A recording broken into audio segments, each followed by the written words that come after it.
화면 보이시나요, 다들? 보이시면 채팅창에 1번만 좀 남겨주세요.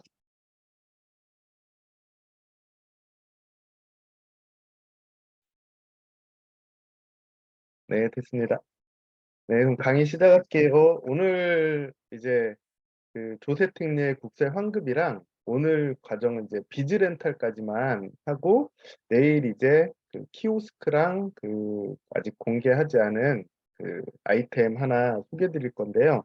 어쩌면은 이제 오늘 강의도 되게 중요하지만 내일까지 강의를 들어야지 본인이 이제 어떤 사업장을 방문했을 때 그 어떤 부분을 가지고 먼저 공략을 할 것이냐를 판단하기가 쉬우실 거라고 생각돼요. 네, 잠시만요.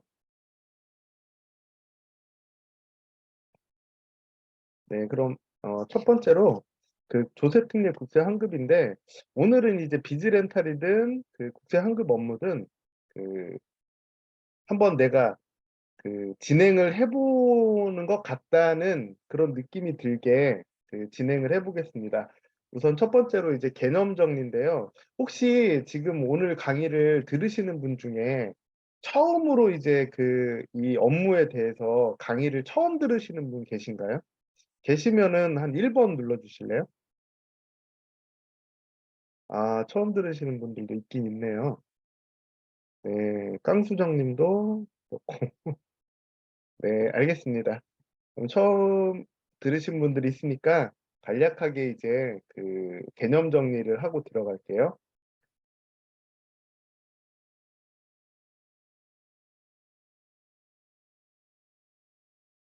잠시만요.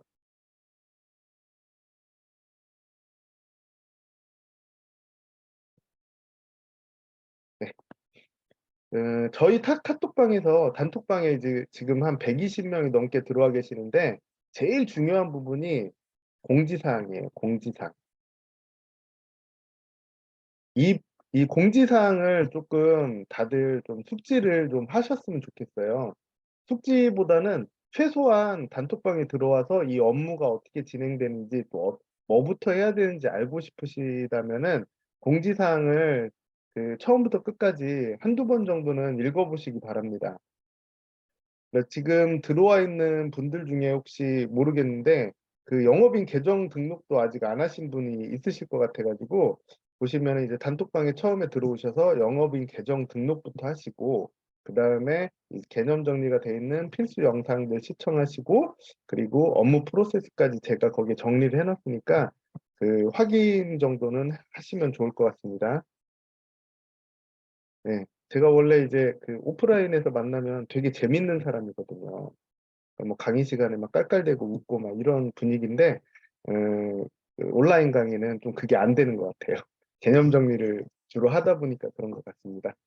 어, 우리가 이제 그 개인 같은 경우에 이제 연말정산이라든가 소득공제를 통해서 이제 국세를 환급받는 거는 다들 알고 계시죠. 그러니까 직장인이라고 하면은 이제 연말정산이라 소득공제, 또 직장인 아니시더라도 뭐 12월 달이나 1월 달 이때 되면 이 그 소득공제라는 그 말을 많이 들으실 거예요.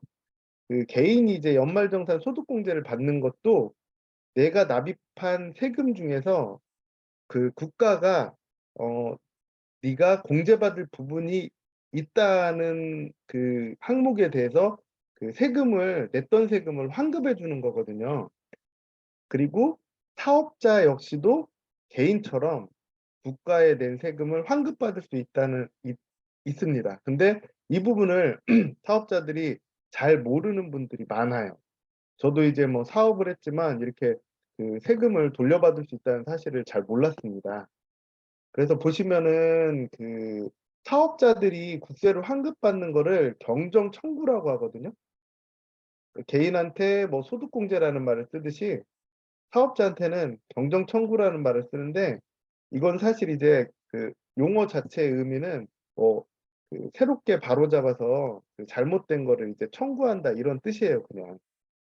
그래서 그 국세로 환급받는 거는 이제 내가 5년 동안 그 사업자가 납부한 세금 안에서 그 세액 공제되는 항목에 의거해서 국세를 환급받는 것이다. 이렇게 생각하시면 되고, 저희는 이제 그런 그 정정 청구라는 그 업무를 사업주분들한테 소개를 해서 이분이 몰랐던 이제 내가 받을 수 있는 그 환급금을 찾아드리는 업무라고 생각하시면 돼요. 보시면 이제 납부한 세금이잖아요. 납부한 세금 안에서. 사업자가 납부한 세금이 없으면 환급받을 수 있는 세금도 없다고 생각하시면 돼요. 그리고 다음으로 넘어가면은 이제 보통 사업자가 이제 국세나 지방세, 또 부가가치세 신고를 통해서 신고를 하고, 개인 사업자 같은 경우에는 또 5월 달에, 매해 5월 달에 이제 종합소득세 신고를 해요. 그리고 법인 사업자 같은 경우에는 이제 법인세 신고를 하게 되고요. 매해 3월에. 이 신고를 할 때 이제 기장 세무사가 요 부분은 잘 해결을 해 줘요. 세액을 감면시켜 준다거나 뭐 자료를 만들든 어쨌든 해 가지고, 그리고 연세 항목에 대해서도 체크를 잘 해 주고, 비과세 항목도 체크를 잘해서 국세청에 이렇게 신고를 합니다. 근데 중요한 게 이 세액공제 항목은 기장세무사가 잘 처리를 못 해요. 그 세액공제 항목은 조세특례제한법 29조에 해당되는 건데, 뭐 고용 창출 항목이라든가 경력 단절 여성 고용, 뭐 청년 고용, 또는 뭐 그 고용 그 정규직 전환이라든가, 또는 뭐 설비 투자라든가, 이 조세특례법 29조가 그 세액 공제 항목인데 굉장히 복잡해요. 그러니까 사업자한테 해당하는 항목만도 180개가 넘기 때문에 기장세무사가 이 부분을 일일이 체크해 가지고 세액 공제를 받아주기가, 신고를 할 때, 그 세금 신고를 할 때 힘들다고 보시면 돼요. 그렇기 때문에 어찌 보면은 저희한테 이 업무를 할 수 있는 기회가 있다고 생각하시면 됩니다. 이렇게 이제 저희가 이제 그 낸 세금을, 세액 공제를 어떤 식으로 찾냐면은, 저희는 이제 이택스 솔루션이라는 웹 기반 프로그램을 통해서 그 사업자가 얼마 정도 환급받을 수 있는지 이제 한 5 분에서 10분 정도의 이렇게 대략적인 환급액을 추출을 할 수가 있어요. 그리고 이 추출한 그 환급액을 그 전문 세무법인을 통해서 좀 정밀 검토를 다시 합니다. 한 2박 3일 정도? 그 뒤에 이제 나온 검토 보고서상의 그 국세 환급금을 가지고 이제 사업주분과 뭐 정정 청구 업무에 대한 세무 계약서를 작성한 뒤에 국세청에 정정 청구 요청을 해요. 이거는 이제 국세기본법 제45조에 의거해서 이제 국세청에서 이렇게 한 접수된 지 한 55일 안에 이제 사업주분한테 더 낸 세금을 환급해 주신다고 생각하시면 됩니다. 이렇게 국세청에서는 지금 보시면은 국세 환급금을 찾아가라고 고시를 해요. 뭐 홈택스 홈페이지를 통해서라든가 아니면 언론을 통해서. 근데 이거를 적극적으로 찾아주진 않아요. 그 찾는 거는 본인이 알아서 적극적으로 찾아야 되는 거고, 뭐 국세청이라든가 나라에서 "너 얼마 더 냈으니까 이거 찾아가." 하고 이렇게 고시해 주진 않아요. 그 그 1대 1로 대면하면서. 그러기 때문에 이제 그 저희가 이제 직접 이렇게 적극적으로 찾아야 되는 부분이고, 보시면은 지금 이 국세 환급금 규모가 사실은 1 년에 한 80조 정도 항상 이렇게 책정이 돼요. 그러니까 1 년에 80 조씩 환급을 해 줘야 되는데, 사업자 중 44%는 이걸 잘 몰라요. 찾아야 되는지를 잘 모르기 때문에 청구를 하지 못한다고 보시면 되고, 보시면 여기 이제 2020년 자료인데 지금 그 환급금 책정된 게 이제 80 조잖아요. 연간 80 조. 근데 이 중에 5조 4,942 억은 본인이 이제 착오를 해 가지고 더 낸 거기 때문에 이거는 금방 찾아요. 근데 세법에 의해서, 그러니까 세액 공제 항목에 의해서 환급받아야 되는 돈이 72조니까 대략적으로 산출을 해본다면 약 30조 정도는 잠자고 있다고 생각하시면 돼요. 그래서 매해 1년마다 한 30조씩은 국고로 귀속되고 있다고 생각하시면 됩니다. 이 30조를 찾아주는 업무가 저희가 지금 하고 있는 그 국세 환급 업무거든요. 이렇게 경정 청구가, 그러니까 국세 환급을 하는 게 발생을 하는 원인이 뭐냐면은 이 조세특례 제한법 자체가 이렇게 개정이 굉장히 자주 돼요. 이 조세특례법이 자주 개정되다 보니까 이 그 국세 환급 업무를 전문적으로 하지 않는 세무사들, 그러니까 일례로 기장세무사들 같은 경우에는 이 그 조세특례법 자체를 계속 체크를 할 수가 없거든요. 그러기 때문에 이제 기장세무사들이 이걸 못 찾아주니까 어떻게 보면 이제 그 국세 환급을 할 수 있는 경정 청구가 발생한다고 보시면 되고, 그 조세특례 제한법 자체가 항목도 그 180 가지가 넘지만 이제 그러다 보니까 이제 판례도 굉장히 다양해요. 어떤 때는 이 판례가 맞고 어떤 때는 뭐 다른 판례가 맞고 이러기 때문에 이제 발생할 수 있고, 그 아까 말씀드린 대로 조세특례법 제한법 자체가 이제 복잡하다. 그러기 때문에 이제 발생한다고 생각하시면 되고요. 음. 그리고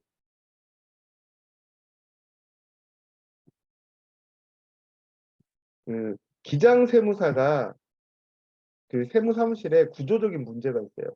기장세무사들이 저희가 이제 납세에 의해서 이제 그 세금 입출납 신고를 할 때 보통 보면은 본인이 세무사 자격이 있는 그 세무사가 직접 하는 게 아니라 밑에 이제 직원들을 두고 이제 뭐 사업장마다 뭘 한 10만 원 정도 이렇게 받으면서 그 입출납 신고를 하거든요. 그러다 보니까 이게 뭐 어떻게 보면은 단순 업무기 때문에 그 직원들이 그냥 기계적으로 이제 사무 처리를 합니다. 그 이러한 그 네 가지 이유 때문에 이제 경정 청구가 발생한다 이렇게 생각하시면 되고요. 보시면 이 조세특례법이 얼마나 복잡하냐면은 이제 그 얼마 전 이제 윤석열 정부에서 발표한 뉴스인데요. 반도체 투자 그 분야에 세액공제를 25% 정도로 확대를 한대요. 여기 보시면 이제 세액공제라는 그 문구가 있잖아요. 25% 확대. 근데 기존까지는 반도체 투자하는 그 분야에 세액공제가 8% 정도였어요. 근데 지금 25% 대폭 확대했다는 거는 윤석열 정부에서 이제 반도체가 요즘 약간 그 침체돼 있다 보니까 이거를 이제 그 세액공제를 늘려서 그 반도체 분야의 그 종사하고 있는 그 기업들이 투자도 많이 하고 뭐 그 직원 수도 좀 늘리고 이렇게 할 수 있도록 도움을 준다고 생각하시면 됩니다. 여기도 보시면 이제 그 이게 같은 뉴스거든요. 그 조세특례 제한법 개정안을 마련했다. 근데 보면은 세액 공제는 2023년에 3년 한시 도입이래요. 그러니까 딱 1년만 하는 거예요. 1년 동안만 세액 공제를 25%로 이제 확대를 해준 거거든요.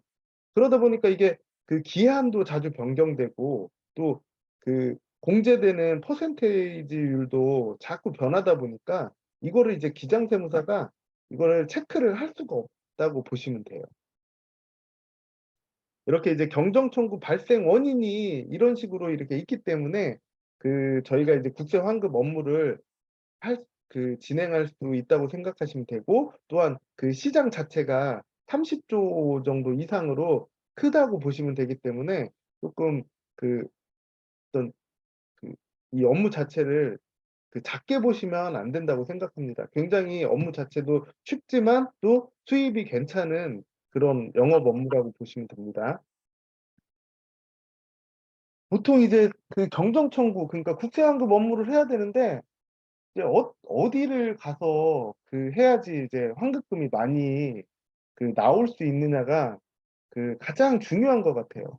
보시면 이제 환급금이 많을 수 있는 가장 첫 번째 요인은 뭐냐면은 세금을 많이 냈는지가 가장 중요해요. 이 업체 자체가 갔는데 세금을 별로 안 내는 업체에서 그 낸 세금에서 돌려주는 건데 돌려주는 세금이 그 환급금이 많을 수가 없다는 거는 이제 그 기정사실인 거죠. 그리고 5년 내에 이제 기계 장치라든가 그 투자가 이루어졌는지 그 여부가 이제 중요하고, 또 가장 중요한 게 이제 보시면 4대 보험에 가입된 근로자의 고용 유지라든가 증대가 됐는지, 이 부분이 굉장히 중요합니다. 그리고 이제 수도권 과밀 지역, 그러니까 수도권 외의 지역에서 사업을 영위하고 있으면은 그 환급금 자체가 조금 달라요. 그러니까 뭐 29세 미만의 직원을 뭐 고용하고 있다. 그때 수도권에서는 뭐 700만 원을 준다. 그러면은 그 비수도권에서 사업을 하고 있는 사업자한테는 900만 원을 준다. 뭐 이런 식으로 조금 지방과 수도권의 그 환급금 자체가 조금 다르다고 보시면 됩니다. 그러니까 보통 보면은 이제 지금 이 업무를 저희 이제 그 이택스 삼성지사에서 그 진행하고 계시는 분들이 있잖아요. 근데 이분들이 어떤 사업장에 갔는데 자꾸 돈이 안 나와요. 환급금이 검토 중. 그건 누구 잘못이냐면은 뭐 본인 잘못, 그 영업인 잘못도 아니지만 사실은 그런 사업장을 자꾸 찾아가시는 거예요. 그러니까 그런 그 안 나올 만한 사업장은 초기에 그냥 연습 삼아서 좀 아는 분이 있다면은 그냥 그 안 나올 거라고 예상하고 그냥 이렇게 연습 삼아서 한번 프로그램 돌려보고 이런 걸로 쓰시고, 그 뭐야, 어떤 효율적인 부분에서는 이 나올 만한 사업장을 이 그 대상 사업장, 그러니까 나올 그 청구액이 많이 나올 만한 사업장을 잘 이렇게 그 찾아서 진행을 하셔야지, 괜히 가서 또 시간 낭비하시고 또 환급금 안 나와 가지고 속상해하시고 이런 일이 좀 덜할 것 같아요. 그러니까 이 부분 한번 잘 그 체크하셔 가지고 사업장을 찾을 때는 이런 그 조건에 해당하는 그런 사업장을 찾아서 가시면 좋을 것 같습니다. 그러니까 업무 자체는 개념도 굉장히 쉽고 업무 자체도 어렵지 않습니다. 그러니까 그 5 년간 그 낸 세금에 대해서 사업주가 돌려받을 수 있는 사업 그 환급 금액을 찾아주는 업무고, 그 중요한 거는 조세특례 제한법 자체가 좀 복잡하기 때문에 이런 업무가 발생될 수 있었다고 보시면 되고요. 그 세금 많이 내는 곳, 그 4대 보험에 그 가입된 그 직원들이 많은 곳, 또 뭐 설비 투자 같은 걸 이렇게 많이 하는 그런 곳, 그리고 수도권 또 많이 나오지만 또 지방이라고 안 나올 거라고 생각하시지 마시고, 오히려 이제 환급금이 책정되는 거는 지방도 굉장히 많다. 같은 조건이라면 이렇게 생각하시면 됩니다. 지금 그 진행을 하시는 분들 중에서도 이 업무 프로세스를 잘 인지를 못 하시는 것 같아요. 그래서 제가 이렇게 좀 정리를 해 봤는데, 사실은 이 내용은 그 공지사항에 있거든요. 그렇기 때문에 한번 잘 읽어 보시고, 여기서도 좀 소개해 드리자면은 맨 처음에 이제 뭐 사업장을 선택을 해서 방문을 하겠죠, 1 번. 그리고 나서 가면은 그 사업주와 이제 이택스 솔루션을 통해서 그 환급액을 1 차적으로 추출을 합니다. 환급액이 이제 나오면은 그 공지사항에 있는 접수 보고서에 그 클릭을 해 가지고 접수 보고서 작성을 반드시 하셔야 돼요. 이 접수 보고서 작성이 안 되면은 그 전문 세무법인으로 그 세밀 검토 요청이 들어가지 않는다고 보시면 되고요. 이렇게 이제 접수 보고서를 작성하고 나서 나면은 그 전문 세무법인에서 저희하고 이제 업무 협약을 맺은 세무법인에서 그 2박 3일 한 2-3일 정도 동안 그 정밀 검토를 해요. 그리고 이 사업장은 얼마의 환급금이 나옵니다. 또는 이 사업장은 환급액을 받을 수 없습니다. 환급액이 나오지 않습니다. 뭐 이런 식으로 해서 검토 보고서가 이제 그 저한테 이제 전달이 되거든요. 그럼 이제 저는 그 카톡으로 그 영업을 하신 영업인분께 검토 보고서랑 계약서, 그리고 계약서 작성 방법이랑 필수 서류 파일을 보내드려요. 필수 서류 파일이라든가 계약서 작성 방법 파일을 쭉 읽어 보시면은 계약서를 하는 방법이 다 그러니까 자세하게 설명돼 있거든요. 그리고 이제 그 검토 보고서를 받고 난 뒤에 사업장 대표에게 이제 전화를 하든 카톡을 보내든 해서 그 뭐 사업자 대표 신분증이라든가 뭐 인감증명이라든가 뭐 사업자 등록증 사본이라든가 이런 필수 서류들을 이제 우선 요청을 해 놔요. 그리고 필수 서류가 준비됐다고 하면은 계약서랑 그 검토 보고서를 들고 이제 사업장을 방문합니다. 그리고 그 사업장 대표와 계약서 작성한 뒤에 계약서를 이제 등기로 그 이텍스 솔루션으로 발송을 해줘야 돼요. 이것도 이제 계약서 작성 방법 파일에 다 첨부돼 있거든요. 그 뒤에 이제 등기 보낸 영수증을 지사장 저한테 카톡으로 찍어서 전송해 주게 되면은 업무가 이제 끝난 거예요. 마무리된 거예요. 그러니까 이게 지금 업무 프로세스입니다. 네. 이렇게 그냥 1 번에서 7 번까지 쭉 읽으니까 전혀 감이 안 잡히실 거예요, 처음 듣는 분들. 또는 진행을 아직 해 보시지 않은 분들은. 그래서 이제 제가 '아 이렇게까지 자세하게 해야 되나?' 싶을 정도로 오늘 이제 그 주 업무도 마다하고 만들었습니다. 우선 사업장을 방문했다고 이제 가정을 하고 이텍스 솔루션을 사용하는 방법은 저희 이제 그 이텍스 솔루션 이텍스.cash 그 인터넷 창에 이제 치고 들어가면은 이런 창이 떠요. 그러면은 이제 그 영업인 아이디랑 그 계정이 이제 발급이 된 상태죠. 그 프로그램을 이제 돌리러 갔을 때는 사업장 방문했을 때는 그 이텍스 솔루션에 접속한 뒤에 여기 이제 환급액 조회 이 부분을 이제 클릭을 해요. 그러면 이제 영업인 아이디하고 비번 넣고 이제 그 접속을 하게 합니다. 이렇게 아이디, 비번 넣고 로그인. 그러면은 이쪽에 본인 이제 이름이 떠요. 영업인 이름이. 이거 확인하시고 그다음에 다시 한번 여기를 클릭해요. 환급액 조회를. 그러면은 뭘 하냐면은 이텍스에서 영업인이 맞나? 이거를 검증하기 위해서 영업인 카카오톡 계정입니다. 영업인 카카오톡 계정. 보통 이제 휴대폰으로 이거를 그 진행을 하게 되면은 어차피 그 휴대폰상에 카카오 로그인이 돼 있으니까 그냥 바로 이제 넘어갈 거예요, 확인되면서. 이 카카오 계정 로그인을 클릭하시면 그 이런 화면이 뜨는데 이거는 제가 이제 처음이 아니고 이미 이제 했던 사업장들이 있기 때문에 이제 마지막에 했던 사업장이 이렇게 뜨게 돼요. 그리고 이쪽 위에 있는 사업장 추가 버튼을 이렇게 클릭하면은 이런 화면이 뜹니다. 처음에 접속하신 분은 이 화면이 뜰 거예요, 아마. 아까 이 화면이 아니라 처음 접속하신 분은 이 화면이 뜹니다.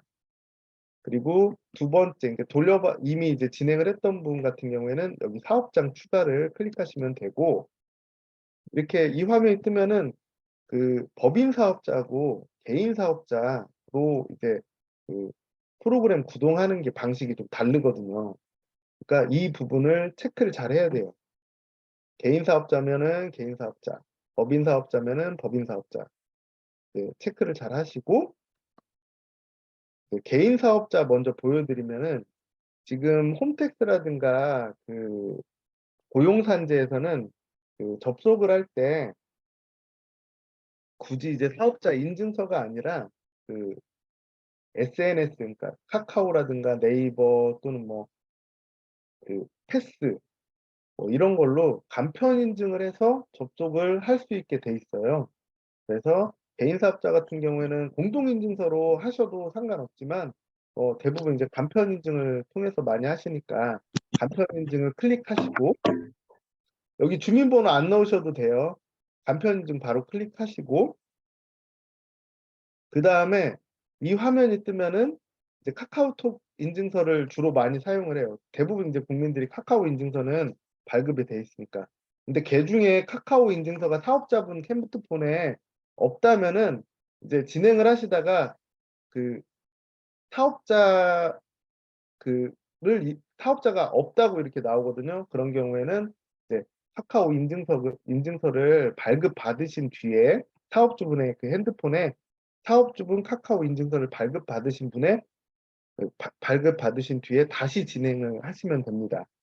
이게 카카오톡 인증서를 클릭하고 사업주 이름 넣고 사업주 주민번호 넣고 이제 통신사 어딘지 선택하시고 전화번호 넣고 그 뒤에 전체 동의 체크하신 뒤에 홈택스 인증 요청 이렇게 하면은 그 사업자 핸드폰으로 그 홈택스에서 인증 요청이 들어왔다는 그 톡이 와요. 그러면은 사업자분께서 이제 홈택스 카카오 인증을 해주시면 되고, 그 카카오 인증이 끝나면은 이제 뭐냐면은 여기 보시면 고용산재 인증 요청으로 이렇게 바뀌었잖아요. 그러니까 인증 요청을 2번 해야 되는 거예요. 아까 홈택스 한 번, 고용산재 인증 한 번. 그러면 이제 사업주 이름이랑 주민번호는 앞자리는 이미 이제 들어가 있기 때문에 뒷자리만 입력하시고 전체 동의 클릭하시고 또 고용산재 인증 요청 버튼을 누르면 사업주분한테 또 고용산재에서 인증 요청이 왔습니다 하고 카카오 메시지가 오고 그, 그 메시지를 통해서 이제 사업주분께서 카카오 인증을 해주시면 그때부터 이제 이렇게 프로그램이 홈택스랑 고용산재로부터 데이터를 이제 가져오기 시작합니다.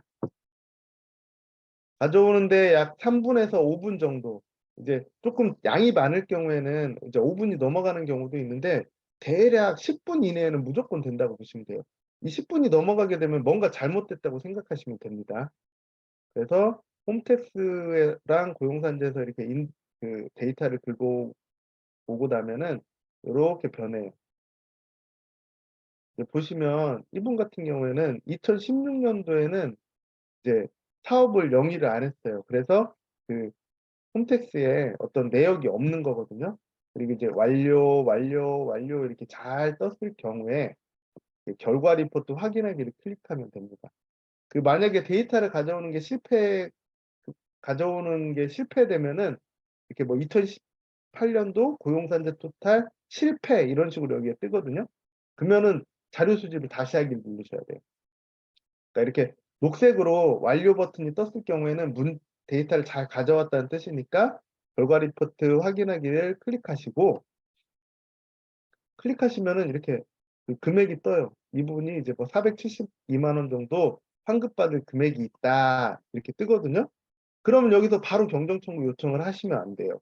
금액 산출하고 난 뒤에는 여기 이 부분 추가 정보 입력을 누르셔가지고 추가 정보를 반드시 입력을 하셔야 됩니다. 추가 정보 입력을 누르면은 이런 식으로 뭐라고 뜨냐면은 이제 근로자 고용 현황 중에 6촌 이내 그 친족이 있는지 이걸 체크하게 해요. 왜냐면은 6촌 이내 친족은 그 근로자로 보지 않아요. 우리나라에서 환급 대상으로 보지 않기 때문에 이 부분은 꼭 잘 체크를 해주셔야 돼요. 그 친인척 관계라든가, 그러니까 특수 관계인일 경우에는 사업주분하고 둘이 이제 이분은 뭐 그 이분 중에 그 특관인이 있습니까? 이렇게 물어봐가지고 체크를 하시면 됩니다. 이렇게 클릭하잖아요. 이런 그 세모 모양은 그럼 뭐 모, 6촌 이내, 뭐, 이런 게 나오거든요. 그러면 그냥 체크하시면 되고요. 다음 누르면은 뭐 장애인이 있느냐, 뭐, 이런 것들이 문구가 뜨거든요. 그 문구들을 이제 정확히 체크를 하셔서 추가 정보 입력 사항을 잘 체크를 하셔야 됩니다. 그리고 나서 이제 그게 다 끝나면은 경정청구 요청 버튼을 이제 클릭을 하는 거예요. 이렇게. 클릭하고 나면은 이제 이 문구가 뜹니다. 지금 이제 이 문구가 뜨면은 그 저희가 이제 정평이라는 세무법인에서 이제 세밀검토를 받는데 이제 이게 이제 저희 그 삼성지사 그 번호예요.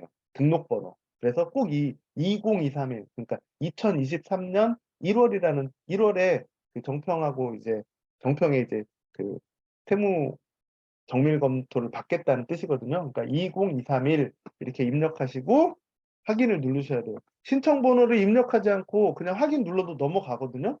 그러면은 다시 접수를 하셔야 돼요. 그러니까 꼭 이 부분 기억을 해주세요. 2023일 신청 번호 입력하셔야 됩니다.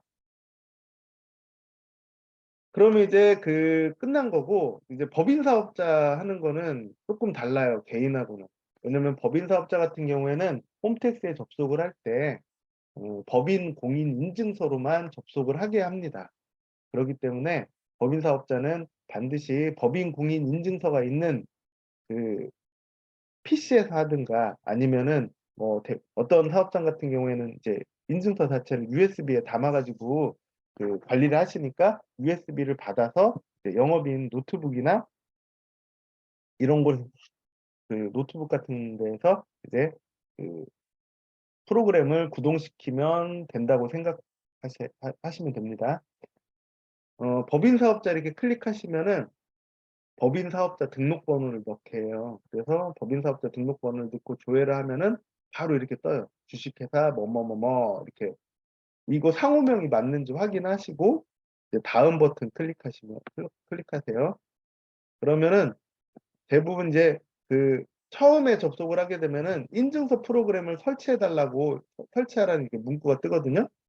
네, 확인 버튼 누르시면은 뭐 주식 그 이렇게 인증서 선택하는 이게 나오거든요. 보면은 그 법인 공인인증서 잘 확인하셔 가지고 뭐 개인 거나 뭐 법용 이런 거 하시면 안 돼요. 법인 공인인증서 체크하시고 예, 암호 입력하시게 하시고 그 대표분에게 그러면은 요렇게 홈택스 인증서 등록됐다고 녹색 버튼으로 바뀌고 그다음에 이제 고용산재 인증서 이렇게 클릭하시면은 또 이제 인증서 등록 창이 떠요. 그러면은 똑같이 이제 법인 공인인증서 잘 체크하시고 인증서 암호 이렇게 되면은 요렇게 바뀝니다. 인증서 잘 가져왔다고. 다음 클릭하면은 똑같아요. 이제 그때부터는 개인 사업자 산출하는 방법이랑 똑같기 때문에 이제 동일하게 진행을 해 주시면 됩니다. 추가 정보 입력하고 뭐 변경 청구 요청 버튼 클릭하면은 이제 신청 번호 나오고 20231 누른 뒤 확인 누르시면 됩니다. 자, 이렇게 이텍스 구동을 했어요. 그다음에 뭘 해야 되냐면은 반드시 접수 보고서를 작성을 하셔야 돼요. 여기 보시면은 저희 이제 단톡방 공지사항이 있거든요. 중간쯤 내려가면은 접수 보고서 작성해 가지고 반드시 작성하셔야 됩니다. 이렇게 이제 명시가 돼 있잖아요. 작성폰 클릭하시면 요런 창이 나와요. 여기에 이제 영업자 성명, 그 그리고 영업자 핸드폰 번호, 그리고 이텍스 접수한 사업장 대표 이름, 사업자 등록번호, 특관인 뭐 누가 있느냐 적어주시고 특관인만 적으시면 돼요. 여기 보시면은 구동하고 바로 당일에 작성을 해야지 본인 영업으로 등록됩니다. 만약에 작성 안 하면은 누락될 수 있거든요. 누가 했는지 모르니까. 이제 그거는 이제 영업인 책임이에요. 이걸 안 했기 때문에 누락된 거라서 내 거 접수했는데 왜 수수료 안 나와요? 이런 말씀 하시면 안 됩니다. 이건 본인 책임이에요. 이렇게 작성을 하신 뒤에 반드시 접수 확인 링크를 클릭하셔 가지고 내 거 보고서가 잘 작성됐나 또 이게 뭐지? 잘 작성됐나 보시면은 확인을 하셔야 됩니다. 그리고 나서 뭐 하냐면은 한 작성된 뒤에 한 2-3일 정도 그 세무법인에서 이제 세밀 검토를 하거든요. 그리고 검토 보고서가 저한테 와요. 그러면은 제가 이렇게 톡으로 보내드립니다.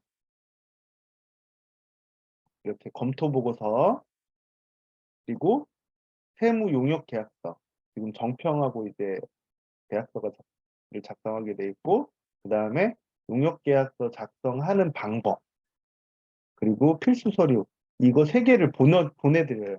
그러면은 검토 보고서 확인해 보시고 그리고 용역 계약서 작성 방법 이렇게 확인해 보시면은 작성하는데 큰 어려움은 없어요. 그리고 나서 이제 사업장 대표한테 서류를 준비해 달라고 하시면 돼요. 그러면은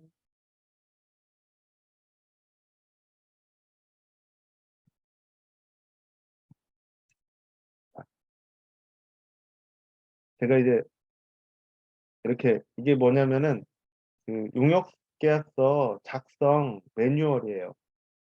그러니까 이것도 제가 이제 다 정말 세세하게 이렇게 파일을 만들어서 보내드리는 거거든요. 보시면은 이제 그 검토 보고서와 계약서 양식을 받으면 그 대표님한테, 사업장 대표님한테 이게 필수 서류를 좀 준비해 달라고 하시면 돼요. 사업자 등록증 사본, 그리고 인감증명 3개월 내 거. 개인 사업자 같은 경우에는 개인 인감증명 필요하다고 하시면 되고, 법인 사업자 같은 경우에는 법인 인감증명 준비해 달라고 하시면 되고, 그리고 3번 국세 완납 증명서. 이거는 이제 그 정부24라든가 홈택스 가시면은 이제 본인이 직접 이렇게 발급 받을 수 있거든요. 국세 완납 증명서를 준비해 달라고 하는데, 이거를 왜 받냐면은 어떤 사업장은 국세 체납액이 있을 수 있어요.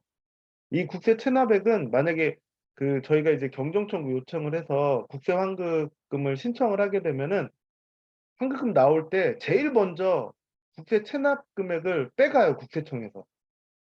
만약에 이제 내가 그 검토 보고서상에 뭐 이 사업장은 5천만 원 환급금을 받을 게 있는데, 그 사업장 알고 봤더니 국세 체납액이 7천만 원이다. 그러면 저희가 받을 게 없는 거예요.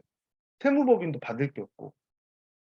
그러기 때문에 반드시 국세 완납 증명서 끊어달라고 해서 그 준비해 달라고 하시고, 이제 사업용 계좌 통장사본, 그러니까 국세 환급금 받을 그 통장 그 사본 준비해 달라고 하시고, 대표이사 신분증만 준비해 주세요. 이렇게 5가지를 요청을 하시면 됩니다.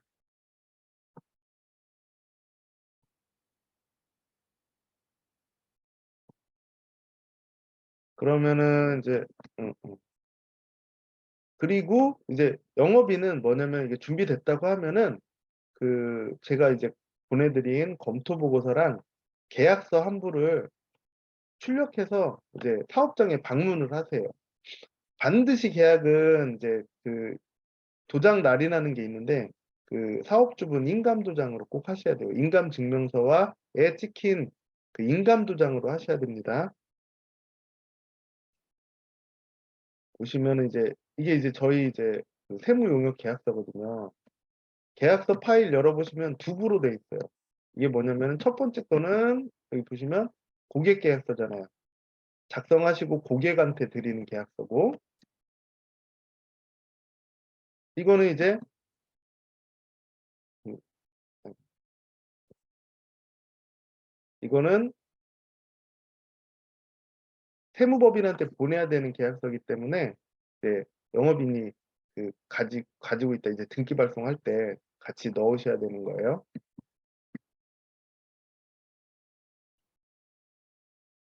계약서 살펴보시면은 첫 번째 장 여기 보시면 이제 위임자가 누구냐면은 사업주 대표입니다. 그래서 사업장 명의랑 대표 누구누구 이렇게 적으시면 되고, 첫 번째 장. 그다음에 두 번째 장에 가면은 용역 수수료에 대해서 나와요. 이 부분 되게 중요한데, 저희가 이제 뒤에 설명드리겠지만, 환급금이 이제 검토보고서상에 나오면은 현금 환급 금액이 있고 2월 세액이라는 2월 세액 환급금이 있거든요. 따로 나와요. 2월 세액은 뭐냐면은 지금 당장 국세청에서 현금으로 바로 주지는 않지만, 이거를 마일리지처럼 국세청에 쌓아놨다가 그 사업주가 다음에 낼 세금에서 여기서 까주는 거예요. 10년 기간 동안. 이게 다 마일리지가 없어질 때까지.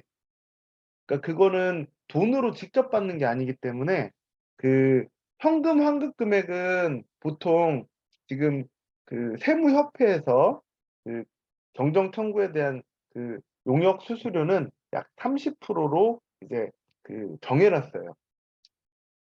그러니까 우리뿐만 아니라 지금 이제 왜 앱으로 뭐 해움이라든가 3.3 이런 데서도 경정 청구 요청을 했을 때 거기에서 해움에서 떼어가는 수수료는 30%입니다. 수수료가. 그러니까 현금 환급에 대한 수수료는 30%로 정해져 있고, 그리고 2월세, 그러니까 바로 돈으로 주지 않고 쌓아놓는 거, 이거에 대한 수수료는 1%에서 10% 사이에서 세무법인이 이렇게 조정을 해줘요.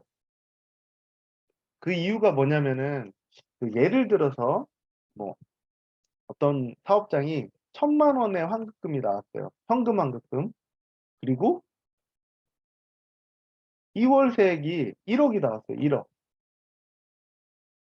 이거는 바로 받을 수 없는 마일리지라고 했죠. 그러면은 이거 1억 1,000에 대해서 전체적으로 그 세무 용역 수수료 계약을 30%로 하게 되면은 이분은 돈을 우리한테 용역 수수료를 지급을 얼마를 해야 되냐면은 3,300만 원을 해야 돼요. 용역 수수료만. 근데 나는 국세청에서 현금으로 지금 당장 받는 돈은 1,000만 원밖에 안 돼. 근데 3,300만 원을 받고 용역 계약을 할까요? 그럴 분이 당연히 없겠죠. 그러기 때문에 그 이 용역 수수료는 1에서 10%로 정하는 거예요. 이렇게 1,000만 원을 받는다. 어떤 사람이 현금 환급액을. 그러면은 1억 너무 많이 책정했네요. 5천만 원이라고 할게요. 5천만 원. 2월 세액이. 이 경우에는 이제 2월 세액을 어떤 식으로 조정하냐면은 현금 환급액 30% 했으니까 이분이 이제 그 용역 수수료로 우선 현금 환급액에 대해서 300만 원이 나가잖아요. 아직 700만 원이 남아 있죠, 받을 돈이. 여기에서 이제 일부를 지불하게 하는 거기 때문에 5천만 원이면은 약 2% 정도 뭐 이렇게 2% 정도. 그럼 5천에 2%면은 100만 원인가요? 그러니까 2월 세액에 대한 수수료는 100만 원 이렇게 책정해 가지고 그 이분이 이제 용역 수수료 총 400만 원을 제한 600만 원 정도의 현금 환급액을 받게 이런 식으로 하는 거거든요. 그러니까 지금 용어가 쪼끔 어려울 수도 있는데 현금 환급액 지금 당장 받는 환급액은 무조건 이제 용역 수수료가 30%고 사업장 중에 2월 세액도 같이 나오는 거는 이제 제가 이제 세무법인하고 수수료율 조율을 하거든요. 그래서 카톡을 보내 드릴 때 현금 환급액은 30% 계약하시고 2월 세액은 뭐 2%로 2% 이상으로 영업인 재량껏 계약하십시오. 뭐 이런 톡을 보내 드려요. 그러니까 그 부분 만약에 5%로 계약을 한다. 이렇게 본인이 이제 내가 5% 이상으로 계약하세요 했더니 이제 영업인께서 5%로 계약해야지 해 가지고 한다면은 여기 이제 10% 적혀 있잖아요. 원래 10% 이렇게 딱 명시돼 있거든요. 그러면은 영업 사업자분하고 계약서 작성을 할 때 이렇게 지워서 가지 마시고 이거를 이렇게 빨간 줄로 딱 그으면서 "대표님 원래 이게 2월 세액은 약 10% 정도 받게 돼 있는데 제가 세무법인에 되게 쪼끔 요청을 드려 가지고 대표님께 좀 환급액을 더 받을 수 있게 하려고 5%로 이렇게 낮췄습니다." 이렇게 생색을 좀 내셔야 돼요. 당신 돈 더 받게 해 주려고 내가 노력했다는 부분을 생색을 좀 내 주십시오. 그렇게 이제 다른 사업장도 기분 좋아서 소개시켜 주고 뭐 이럴 거 아니에요. 그래서 이렇게 긋고 뭐 5% 이렇게 한 뒤에 꼭 인감 날인을 해 주셔야 돼요, 대표분. 그 뒤에 그러니까 2월 세액이 안 나온 거는 안 나왔을 때는 이거 안 해도 돼요. 네. 그다음에 뒤에 가시면은 이제 위임자. 위임자는 이제 사업주 사업자 대표분 대표자 이름이랑 뭐 뭐 주식회사 뭐뭐뭐 쓰고 사업장 주소 쓴 다음에 인감 날인하시고 제가 이거를 안 해 놨네요. 이렇게 계약서를 한 부 그다음에 제가 보내 드린 계약서 이렇게 두 부 나와 있고 두 부가 다 있기 때문에 뽑으시면은 두 부가 다 나오거든요. 이렇게 정평 세무 컨설팅 계약서 똑같이 작성하시면 돼요. 뭐 체크하고 5% 쓰고 인감 날인하고. 그러니까 아까 사업주분한테 줄 계약서랑 세무법인으로 보낼 계약서 동일하게 작성하시면 된다고 보시면 되고요. 그다음에 이제 계약서 안에 이제 또 출력하시면 이게 나오거든요. 국세 환급 양도 요구서. 이게 뭐냐면은 우리가 이제 세무법인하고 계약을 하면은 국세청에서 이 계약서에 따라서 환급금을 전체적으로 이제 사업주분한테 보내 가지고 사업주분한테서 수수료 받게 하는 게 아니거든요. 국세청에서 처음부터 나눠 줘요. 그러니까 용역 수수료 계약한 금액은 세무법인으로 바로 보내 주고 그리고 그 환급 금액 용역 수수료 뺀 환급 금액은 사업주분한테 바로 보내드리고 이렇게 나눠서 보내줍니다. 그게 이제 이것 때문에 이게 이제 그것 때문에 쓰는 그 요구서거든요. 여기에 이제 양도자 정보 입력하시고 그다음에 여기에 반드시 이제 인감도장 찍고 날짜 쓰고 양도인 이름 쓰고요. 여기 이제 명세서 같은 경우에는 안 쓰셔도 돼요. 세무법인에서 우리 검토보고서를 기반으로 해가지고 세무법인에서 작성하거든요. 그러니까 이것까지만 양도자 정보랑 여기 양도인 쪽에 이제 이름이랑 뭐 인감도장 날인 이것까지 해주시면 되고 그 다음에 이제 검토보고서 제가 보내드리는 걸 또 같이 뽑아서 가셔야 돼요. 그래서 검토보고서상에 밑에 보시면은 이 검토보고서 확인했다는 이거 있잖아요. 여기다가 확인했음 대표분께 확인했음 쓰게 하고 대표자 이름 쓰고 여기에 반드시 인감도장 날인 하시면 됩니다. 그러면은 이제 사업주분께서 이렇게 준비해 주셨을 거 아니에요. 저희는 이제 가지고 간 게 이거죠. 영업이익. 아까 세무법인 계약서랑 양도요구서, 검토보고서 다 썼죠. 그리고 이제 계약서 중에 한부, 그러니까 고객용은 고객께 드리고 이 나머지 이 8가지를 우체국에 가셔가지고 대봉투에다가 이렇게 넣으셔가지고 주소를 꼭 이렇게 쓰셔야 돼요. 보내는 곳은 테마연 주소 쓰고 그다음에 저희 삼성지사 뭐뭐뭐 팀장 그리고 영업 팀장님 전화번호 그러니까 영업인 만약에 삼성지사 김종수 팀장 그리고 제 번호 뭐 010-2985-1290 이렇게 적으신 뒤에 여기 이렇게 받는 분 주소 잘 적으셔서 등기 발송을 하시고 그 뒤에 이제 뭐 하냐면은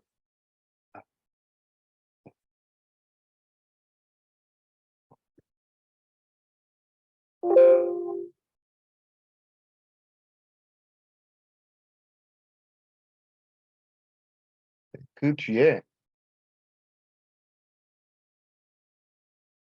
잠시만요.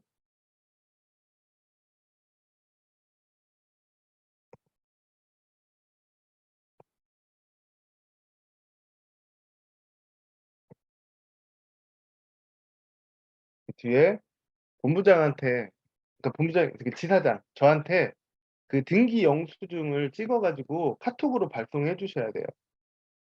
이렇게 찍어서 삼성지사 누구누구누구 계약서 등기 발송했습니다. 이렇게 적어주시면 보내주시는데 만약에 2월세액이 계약할 때 2월세액이 있었다고 하면은 삼성지사 뭐뭐뭐 뭐뭐뭐 계약서 등기 발송입니다. 2월세액 뭐 몇 프로 계약했습니다. 뭐 2월세액이 없으면은 2월세액 없습니다. 이런 식으로 해서 카톡을 보내주시면 됩니다. 그러면 이제 업무가 마무리된 거예요. 이게 이제 지금 국세환급 업무 프로세스를 처음부터 이제 끝까지 한번 보여드린 거거든요. 이렇게 마무리하시면 되고요. 지금 뭐 이텍스 솔루션으로 이렇게 돌려보면은 이런 식으로 이제 금액들이 잘 나오고 있어요. 업무 보고서 접수 보고서 확인 링크 들어가 보시면은 다른 분들이 이제 어디 가셨나 또 얼마 나왔나 이거 다 확인하실 수 있어요. 한번 재미삼아서라도 들어가 보시면 됩니다. 보시면 대부분 사업장들이 이렇게 처음에 이 대경 VS라는 사업장 같은 경우에 처음에 이제 프로그램 이텍스 솔루션 프로그램을 구동을 했을 때 285만 6천 원 정도가 환급액으로 나왔거든요. 근데 전문 세무법인에서 검토를 하게 되면은 프로그램이 찾을 수 없는 부분을 사람이 약 이틀 정도를 항목들을 일일이 다 체크를 해요. 그래서 세부적으로 세밀 검토를 하다 보니까 여기 보시면 원래 285만 원 나왔는데 보시면 환급효과 합계 이게 이제 현금 환급금이거든요. 546만 원으로 올라갔어요. 그리고 2월 세액도 나왔어요. 여기 이 회사 같은 경우에. 그러니까 마일리지로 쌓아놓고 다음에 낼 세금에서 깔 수 있는 2월 세액도 이렇게 나왔거든요. 그러니까 지금 세밀 검토를 한 뒤에 굉장히 금액이 많이 올라갔죠. 또 이 검토 보고서는 여기 보시면은 우리목공기계인데 그 박금신 대표님께서 영업하신대요. 여기는 처음에 이제 그 프로그램 구동했을 때는 480만 원 나왔었거든요. 근데 보시면은 현금 환급 금액이 1,370만 원으로 올라갔어요. 여기는 이제 이월세액은 없네요. 그리고 그 해냄 종합건설 같은 경우에는 처음에는 1,539만 원이 나왔거든요. 프로그램 돌렸을 때. 근데 검토 보고를 세밀 검토를 했더니 4,338만 원으로 올라갔어요. 굉장히 한 3배 가까이 뛰었죠. 그러니까 그 저희들이 영업할 때 요즘 이제 이 국세 환급에 대한 그 시장이 크다 보니까 막 한 달에도 막 한두 개씩 그 앱도 나오고 그 AI로 돌려가지고 이제 환급액 그 받을 수 있게 하는 신청할 수 있게 하는 앱도 나오고 또 그 이 국세 환급 업무만 전담적으로 하는 그 세무법인들이 막 계속 생겨나고 있어요. 이제 현재 지금 이제 우리나라에서 그 국세 환급 업무만 전문적으로 하는 세무법인이 한 120개가 넘어요, 지금. 근데 중요한 건 뭐냐면은 만약에 이제 앱 같은 거를 사용을 해서 AI로 돌려서 신청을 하게 되면은 딱 요거 받는 거예요, 그냥. 480만 원. 처음에 이제 기계로 그 AI로 프로그램으로 책정한 금액. 국세 환급은 한 번 받잖아요. 그러면은 다시 받기가 힘들어요, 사실. 국세청에 내가 이거 앱으로 돌렸는데 다시 이제 사람이 검토해 보니까 더 나와서 다시 신청한다? 안 받아줘요, 잘. 그러니까 그 중요한 건 뭐냐? 이제 그 사업장을 방문을 했는데 사업주분께서 이런 경우 있어요. 그거 요즘 뭐 3.3 이런 데서도 하던데 그걸로 하면 안 돼?" 이렇게 말씀을 하시는 분들도 있는데 그럴 때 이런 말씀을 해 드리는 거예요. 저희가 전문 세무법인에서 검토를 하게 되면 이렇게 금액이 올라갈 수 있습니다. 왜냐면은 그 앱 기반이 지금 나와 있는 AI 프로그램들이 저희가 사용하는 그 이텍스 솔루션하고 거의 이제 구조가 같아요. 그러다 보니까 그런 부분들을 이제 고시해 주시고 또 음 지금 이제 저희가 업무를 할 때 가장 그 쪼끔 장애가 되는 부분이 뭐냐면 이제 그 기장세무사예요. 기장세무사. 이거는 인제 말씀으로 그냥 드릴게요. 기장세무사가 가장 장애물이 되는데 저희가 이제 사업장을 방문을 했을 때 프로그램을 돌리잖아요. 그래서 환급액이 나오면은 저희보다 어찌 됐든 사업주분은 기장세무사와의 그 어떤 신뢰관계가 더 있기 때문에 꼭 이제 물어봐요. 뭐 우리가 이제 돌리고 나와서 네. 이거 검토 보고서 나오면은 방문 드리겠습니다." 뭐 이렇게 하고 나오면은 꼭 기장세무사한테 전화를 해 가지고 나 이거 환급을 받을 게 이렇게 있다고 하는데." 이런 말을 해요. 그러면은 기장세무사들은 대부분 부정적인 말을 하든 아니면은 어쩔 수 없는 경우에는 "그거 제가 찾아 드릴게요." 뭐 이런 식으로 말을 해요. 그러면 저희는 열심히 일을 하고 결국은 계약까지 못 가는 경우가 있거든요. 그래서 음 지금 이제 그런 부분들을 쪼끔 그 사업장 방문을 하셨을 때 그 기장세무사와의 관계를 쪼끔 이렇게 단절시키는 멘트들을 쪼끔 해 주시는 게 좋아요. 뭐냐면은 저희가 이제 이렇게 환급액을 추출해서 나왔는데 사실 그 기장세무사분에게 아마 여쭤보실 수도 있을 것 같다. 근데 여쭤보면은 아마 부정적인 말을 대부분 하실 거라고 뭐 이거 환급액 받으면은 뭐 세무조사 나온다는 둥 그 세금 폭탄이 나온다는 둥 이런 말씀을 하시는데 만약에 이럴 때 뭐 세무조사가 나온다거나 세금 폭탄이 나오는 그런 문제가 발생을 하는 업무라면은 이렇게 그 이 국세 환급 업무만 전문으로 하는 저희 같은 그 "회사가 없을 거다."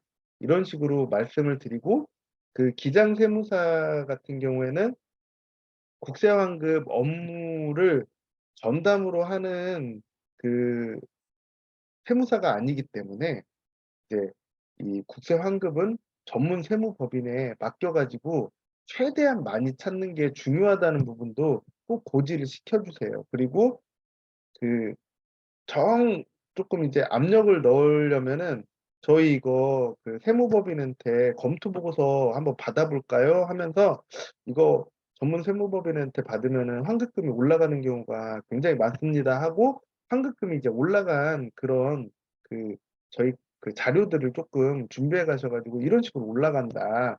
한번 해 보실 겁니까?" 하셨을 때 그러면 해 보지." 하면은 그럼 저희가 검토할 때 저희도 이제 그 세무 그 용역 그 컨설팅 수수료를 다 제가 직접 지불을 하는 거다. 그러니까 그 검토 보고서 나오면 저랑 좀 계약을 해 주셔야 됩니다. 이런 식으로 그 어떤 바리케이트라고 하나요? 이렇게 좀 쳐 놓고 준비를 하셔야 돼요. 나중에 실컷 그 세무법인에서 막 한 이틀 동안 검토 보고서 최대한 찾아 가지고 했는데 전화해 가지고 "계약하러 갈 테니까 준비해 주세요." 하면은 "아 좀 생각해 볼게." 이게 다 이제 대부분 기장세무사한테 물어보고 뭐 이렇게 해 가지고 하는 거거든요.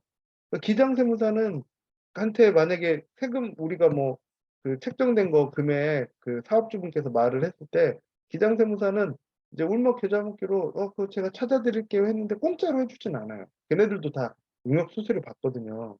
그러니까 뭐 혹시 기장세 그런 말씀을 들으면 혹시 기장세무사하고 뭐 이렇게 예 어떤 "기장세무사한테 어떤 말씀을 들으셨습니까?" 물어보고 "아니 뭐 그쪽에서 찾을 수도 있지 않을까?" 뭐 그러면은 그러면은 그 기장세무사분 금액 찾아보라고 하시라고. 그리고 저도 세무 컨설팅 비용 지불하고 그 "전문 세무법인에서 한번 찾아보겠다." 그리고 더 나은 곳에서 그쪽하고 계약하시면 되지 않느냐. 그러니까 그런 식으로 이렇게 영업에 어떤 좀 노하우를 발휘를 하셔야 돼요. 그냥 그 아무런 이렇게 다지는 것도 없이 그냥 뭐 검토 보고서 갖고 이렇게 갔는데 "아 나 다음에 할게." 뭐 "생각해 볼게." 뭐 이거 다 기장세무사 때문에 그런 거거든요. 세금 부분은 약간 예민한 부분이다 보니까. 그러니까 그런 부분들도 한번 잘 이렇게 생각을 해 보셔 가지고 그 현장에서 쪼끔 어떤 유두리 있게 대응을 하셔 가지고 계약까지 이루어져야지 사실 영업인의 돈이 되는 거거든요. 발품 판 만큼 돈을 벌 수 있게 하시면 좋겠습니다. 이런 부분을 없애기 위해서 제가 아이템들을 여러 개 준비한 거예요 사실. "당신이 이거 안 하면은 나 이거 안 해줄 거야." 뭐 이런 식으로 하기 위해서. 그러니까 사업주분한테 뭔가 혹할 수 있게 그런 부분들을 이제 만들기 위해서 제가 아이템을 한 3 가지 정도 더 없습니다. 질문 들어온 게 이제 "세금 폭탄 맞을 가능성이 있다고 있냐."는 질문을 그 A A 예 올려주셨는데 안 나옵니다. 예. 만약에 이렇게 세금 폭탄이 나오거나 세무조사가 나올 수 있는 업무라고 한다면은 이렇게 전문 세무법인들이 생겨날 일도 없고 저희가 이제 계약서를 쓰잖아요. 계약서 쓰고 나중에 세금 폭탄 나왔다고 여기 뭐 고소하거나 뭐 찾아가서 난동 피우면은 업무를 못 하잖아요. 그럴 일이 없기 때문에 이 사람들도 세무법인들도 진행을 하는 거거든요, 이 업무를 하고. 그러니까 지금까지 수천 건의 접수를 했는데 세금 폭탄 나온 데는 없었어요. 그건 그냥 딱 당당하게 말하셔도 돼요. 이거 세무조사 나오는 거 아니야?" "안 나옵니다." 해요 그냥. 안 나온다고 하셔요. 안 나온다고.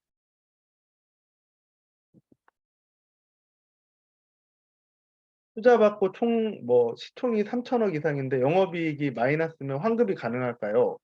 영업이익이 마이너스인데 이제 세금을 냈느냐 안 냈느냐. 영업이익 마이너스면 거의 세금 안 냈을 거 아니에요. 세금을 지금 아까 처음에 설명드렸듯이 사업자가 낸 세금에서 돌려받는 거기 때문에 세금을 안 냈으면은 돌려받을 금액도 없다고 생각하시면 돼요. 네. 사실 이렇게 나라에서 국세를 환급해 주는 이유는 생각해 보면은 굉장히 간단합니다. 개인한테 소득공제를 통해서 낸 세금을 돌려주는 이유는 소비 많이 하라고 소비 장려하려고 하는 거거든요. 왜냐면은 그 소비를 많이 해야지 경제가 돌아가니까. 그리고 사업주분한테 이렇게 그 경정 청구하게 해서 국제 환급을 해 주는 이유는 고용을 많이 하라는 뜻이에요. 그리고 투자를 많이 하라고. 그러니까 니네 왜냐면은 고용 지수라는 게 나라에서 그 국가 그 경제 지수에 굉장히 중요한 부분을 차지하고 있기 때문에 낸 세금 돌려주면서까지 고용을 이렇게 장려하는 거거든요. 처음부터 덜 걷는 게 아니에요. 왜냐면은 걷는 건 다 걷어요. 대신 네가 고용 많이 했으면 공제해 주는 부분들이 있는 거예요. 모든 사업자들한테 처음부터 덜 걷는다는 거는 말이 안 되는 거예요. 고용을 하거나 나라에 쪼끔 나라 경제에 이바지하는 사람한테 혜택을 주는 거거든요, 이게. 예. 그러니까 그런 의미로 받아들이시면 돼요. 네. 좀 설명이 됐을 거라고 생각합니다.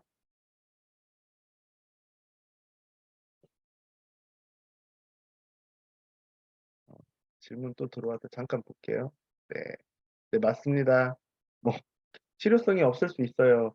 그러니까 이 프로그램을 돌린다고 해서 모든 사업장이 환급액이 다 나오는 게 아니에요. 어떤 사업장은 세금을 굉장히 많이 냈어요. 많이 냈어도 나 혼자서 1인 사업가라 돈 엄청 벌어 10억 벌었어. 그냥 소득세 내는 거예요, 그거.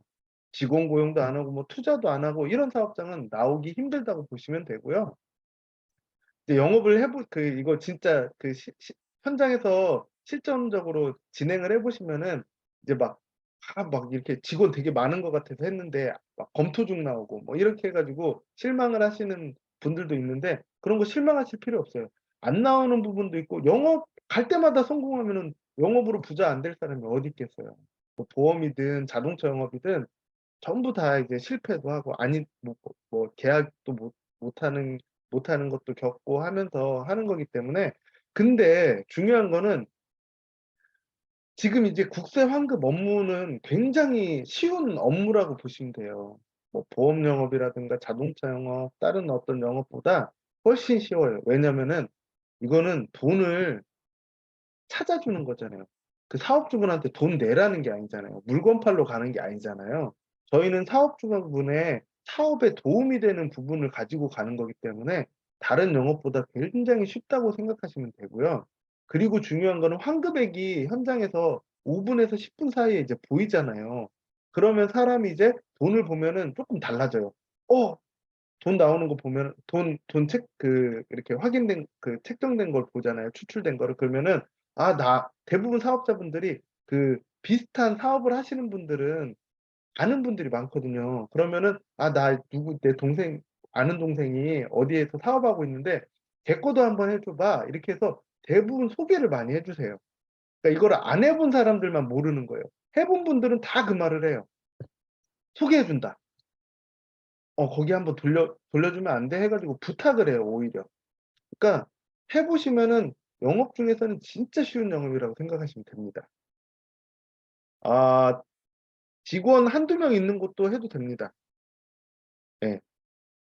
4대 보험이 들어가 있는 직원이 있으면은 그리고 고용 유지를 일정 기간 동안 충분히 하고 있으면은 나와요. 예를 들어서 수도권에서 사업을 하는데 내가 직원을 한 명을 3년 이상을 썼어요, 그 사람은. 그러면은 그 공제 금액이 한 700만 원 정도 책정이 돼요. 네. 네. 갑질 영업 가능한 영업이 됩니다, 나중엔. 네. 지금 이제 저희가 1월 달에 그 뭐지? 정평 세무 컨설팅이라는 데하고 업무 협약을 맺었어요. 저희 이제 이텍스 솔루션하고 그 업무 협약을 맺은 그 세무법인이 지금 총 5 개거든요. 뭐 다승 뭐 해 가지고 5 개인데 1월 달에 이제 정평 세무법인하고 업무 협약을 또 맺었어요. 저희 이제 삼성지사랑 본사 영업인들은 정평 세무법인에서 이제 세밀 검토를 받는데 이 회사가 어떤 회사냐면은 국내에서 이제 거의 가장 탑급의 경정 청구 전문 세무법인이에요. 그 국세 환급 그러니까 경정 청구 업무만 하는 전문 세무사가 한 40명 정도 있고요. 우리가 이제 그 경정 청구, 그러니까 국세 환급 받는 걸 경정 청구라고 해요. 경정 청구를 그냥 국세청에 신청을 하면은 국세청에서 알았어 승인하고 바로 돈을 주냐? 안 그러거든요. 국세청에서 세무사한테 전화해서 이 부분 좀 깎아야 되는 거 아니냐? 막 딜을 해요. 희한해요. 지 돈도 아닌데. 그때 이제 그 국세청 그 담당자와 이렇게 그 딜을 전담으로 하는 그 팀이 있어요. 또 여기는 한 10명 정도. 그러기 때문에 굉장히 그 경정 청구 업무에 대해서 국내에서 최고 수준으로 체계화돼 있고 가장 많은 돈을 찾을 수 있는 세무법인이라고 보시면 됩니다. 예. 그래서 아마 그 어떤 그 기장 세무사와 그 세금 환급, 국세 환급금을 찾는 거를 대결을 했을 때 결코 그 기장 세무사가 따라올 수 없는 노하우를 이제 가지고 있는 세무 컨설팅 그 회사라고 보시면 됩니다. 원래 이제 그 저희가 예전에는 이 정평하고 계약을 그 업무 협약을 맺기 전에는 그 기장 세무사한테 이 부분을 나중에라도 요청을 했거든요. 이 소득자별 원천 징수 뭐 이렇게 부수통행 신고서 이런 부분들을 계약이 끝난 다음에 요청을 하게 했어요. 왜냐면은 계약 끝나가지고 접수되면은 이제 빼도 박도 못하기 때문에 기장세무사가 뭐 난리를 피우든 말든 어차피 이제 사업주는 기장세무사한테 이 부분을 받아내야 돼요. 이 서류를. 그렇기 때문에 이 부분이 필요했었는데 정평하고 이제 업무협약 맺은 뒤에는 이 부분이 필요가 없습니다. 물론 이제 사업장 중에는 국세청에서 요구를 하는 경우가 있어요. 소득자별 원천징수 보내달라고. 그런 경우에는 어쩔 수 없이 이제 기장세무사한테 그 필요 서류 요청해가지고 이제 그 뭐지 세무법인으로 보내는데 이때도 이제 사실은 뭐 우리 정정 청구 받으려고 해 뭐 사업자분한테 이렇게 말하라고 하는 게 아니라 뭐 고용지원금 받아야 되니까 이 서류 좀 이렇게 파일로 보내달라 이런 식으로 해서 기장세무사가 그 경정 청구 받는 거를 될 수 있으면 모르게 합니다. 이게 뭐 불법이라서 그런 게 아니라 기장세무사가 아까 말씀드렸다시피 그 사업주분들이 국세환급 받을 거 이만큼 왜 이제 질문 잘하셨어요. 기장세무사는 왜 경정 청구를 못 받게 하나요? 이유가 있어요. 뭐냐면 사업주분들이 우리가 이제 가서 환급액이 뭐 1,400만 원 나오는데요. 그렇게 하면은 대번 기장세무사를 닥달해요. 야, 너 뭐 했냐? 내가 너한테 돈 한 달에 10만 원씩 주면서 세금 신고를 하게 한 이유는 이런 거 다 공제 뭐 다 찾아달라고 하는 거 아니냐? 뭐 이런 이제 닥달을 해요. 그러니까 기장세무사는 경정 청구라는 말 자체를 싫어해요.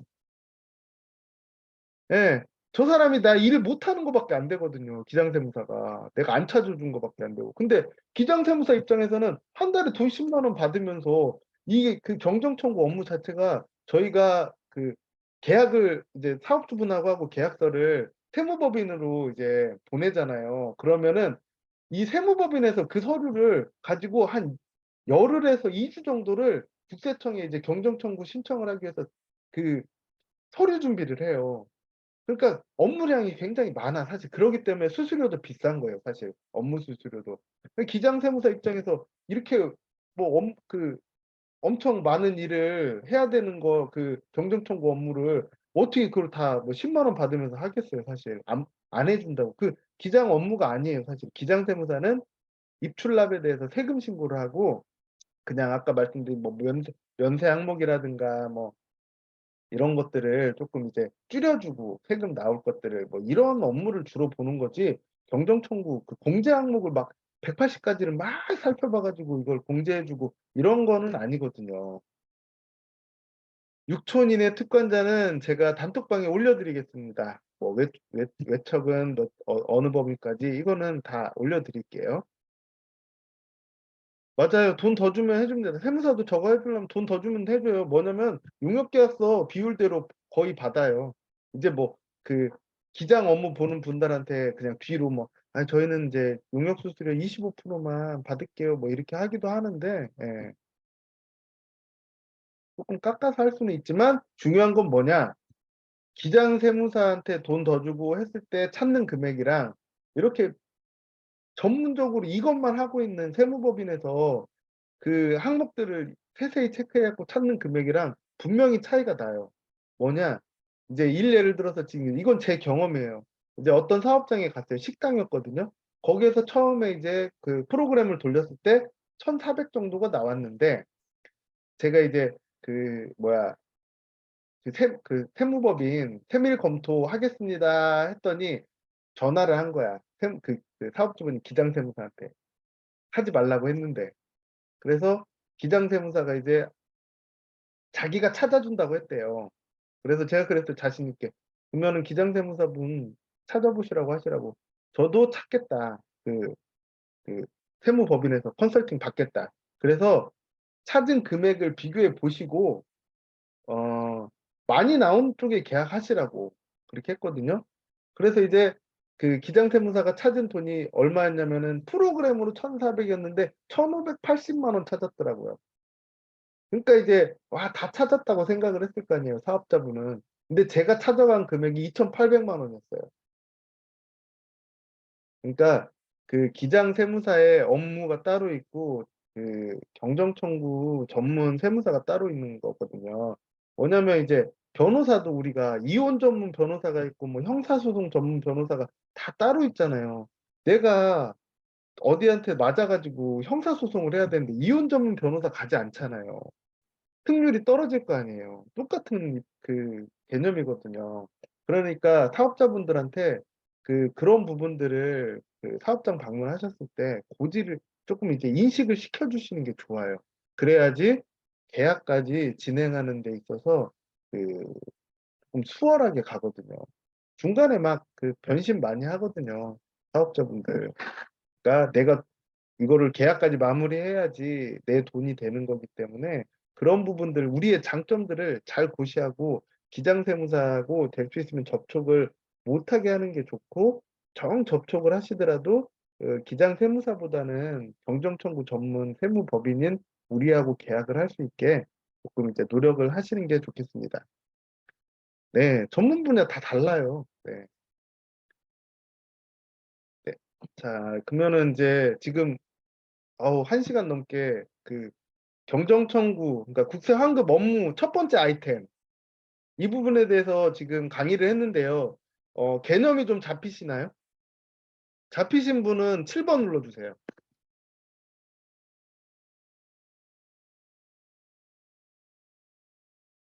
네. 그리고 이제 한번 이렇게 해본 것 같은 느낌이 들죠? 느낌이 드시는 분 2 번. 네. 이거 해 보면은 되게 쉬워요. 별거 없어요 사실.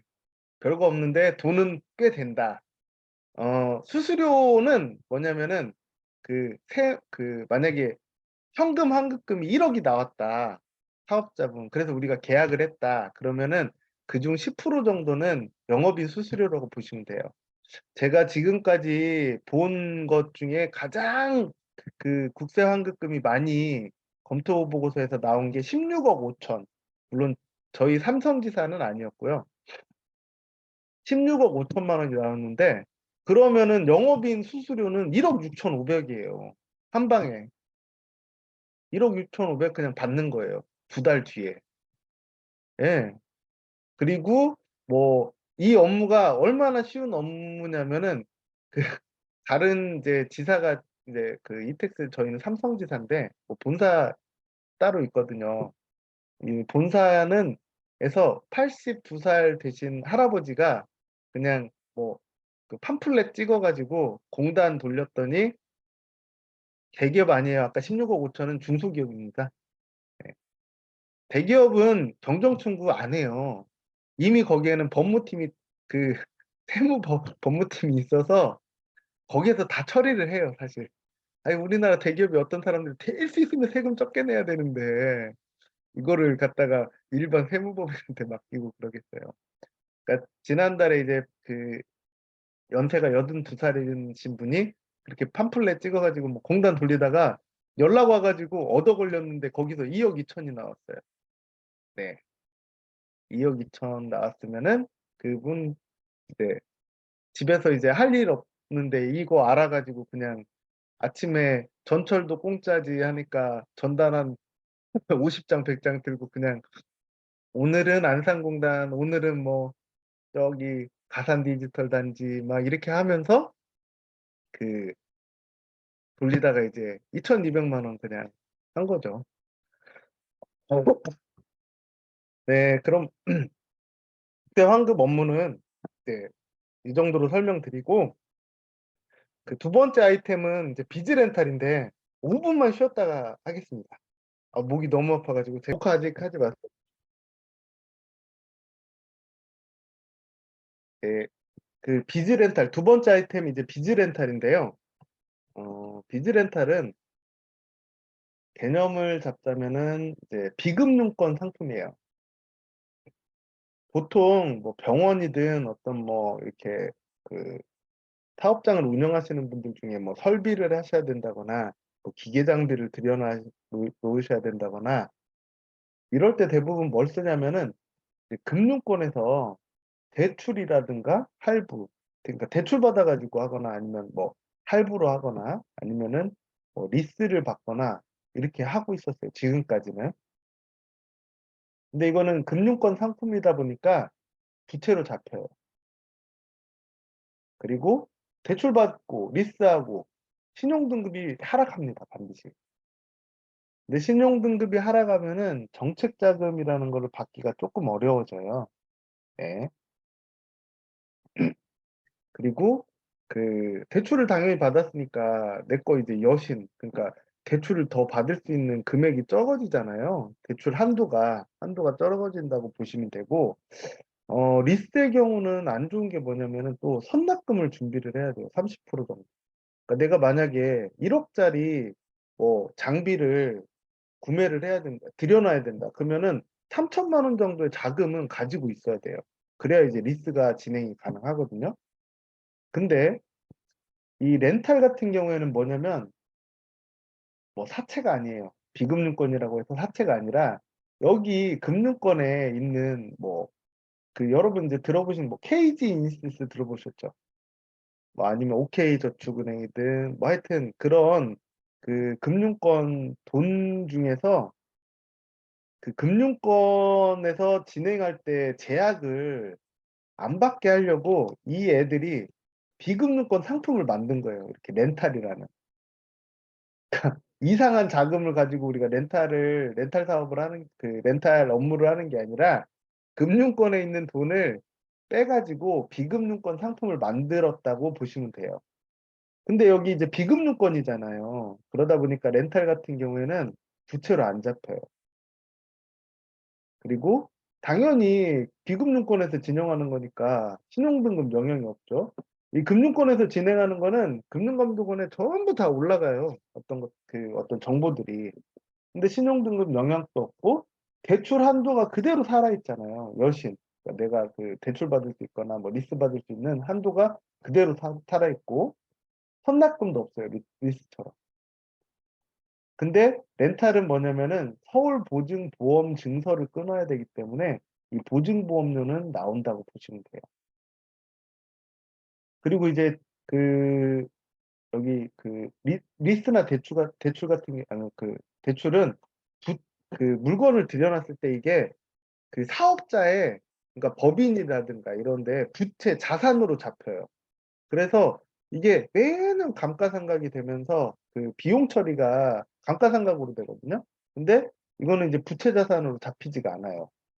이게 뭐냐면은 렌탈은 딱 이렇게 생각하시면 돼요. 우리 이제 정수기 렌탈 하잖아요. 그러면은 약정을 걸잖아요. 뭐 3년 약정, 5년 약정 이렇게 거는데 이 정수기가 약정 기간 동안 내게 아니죠. 내게 아닌 것처럼 이것도 내 부채로 잡히지 않는 거예요. 근데 끝나고 나면 내 거가 되죠. 네.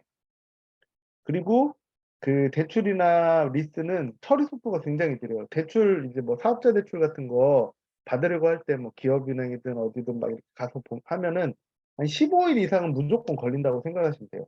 바로 안 나오거든요. 걔네들 심사가 굉장히 느리기 때문에. 근데 렌탈은 실행까지 처리 속도가 빨라요. 그래서 빠르면 뭐 2, 3일 안에도 나오고, 근데 이제 그 서울보증보험 심사가 한 5일 정도 걸리거든요. 그 보증보험 심사만 딱 끝나면은 보증보험료 납부하는 순간 렌탈 진행이 가능해요, 바로. 예. 그 빠르면은 열흘 안에도 그냥 렌탈 그 진행까지 다 끝난다고 생각하시면 되고, 이제 리스나 대출 할부를 먼저 하면은 한도가 이제 렌탈을 못 받아요. 렌탈 한도가 줄어들어서. 근데 렌탈을 만약에 먼저 했다. 렌탈로 이제 장비를 구입을 먼저 했어요. 그러면은 이 리스나 대출 한도가 그대로 있기 때문에 내가 그 사업으로 그 영위하다가 갑자기 또 이제 뭐 그 장비를 들여놓는다거나 뭐 이런 경우가 있잖아요.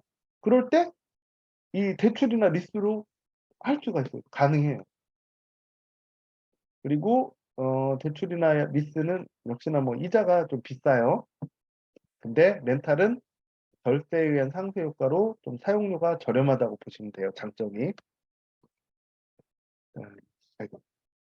지금 이제 저희가 렌탈 종류가 뭐 B2C, 그러니까 개인 그냥 사업자 대표의 그 뭐야 신용도만 가지고 진행을 하던 2,800만 원 한도 내에서 이게 있었는데 이거 없어졌다고 보시면 돼요.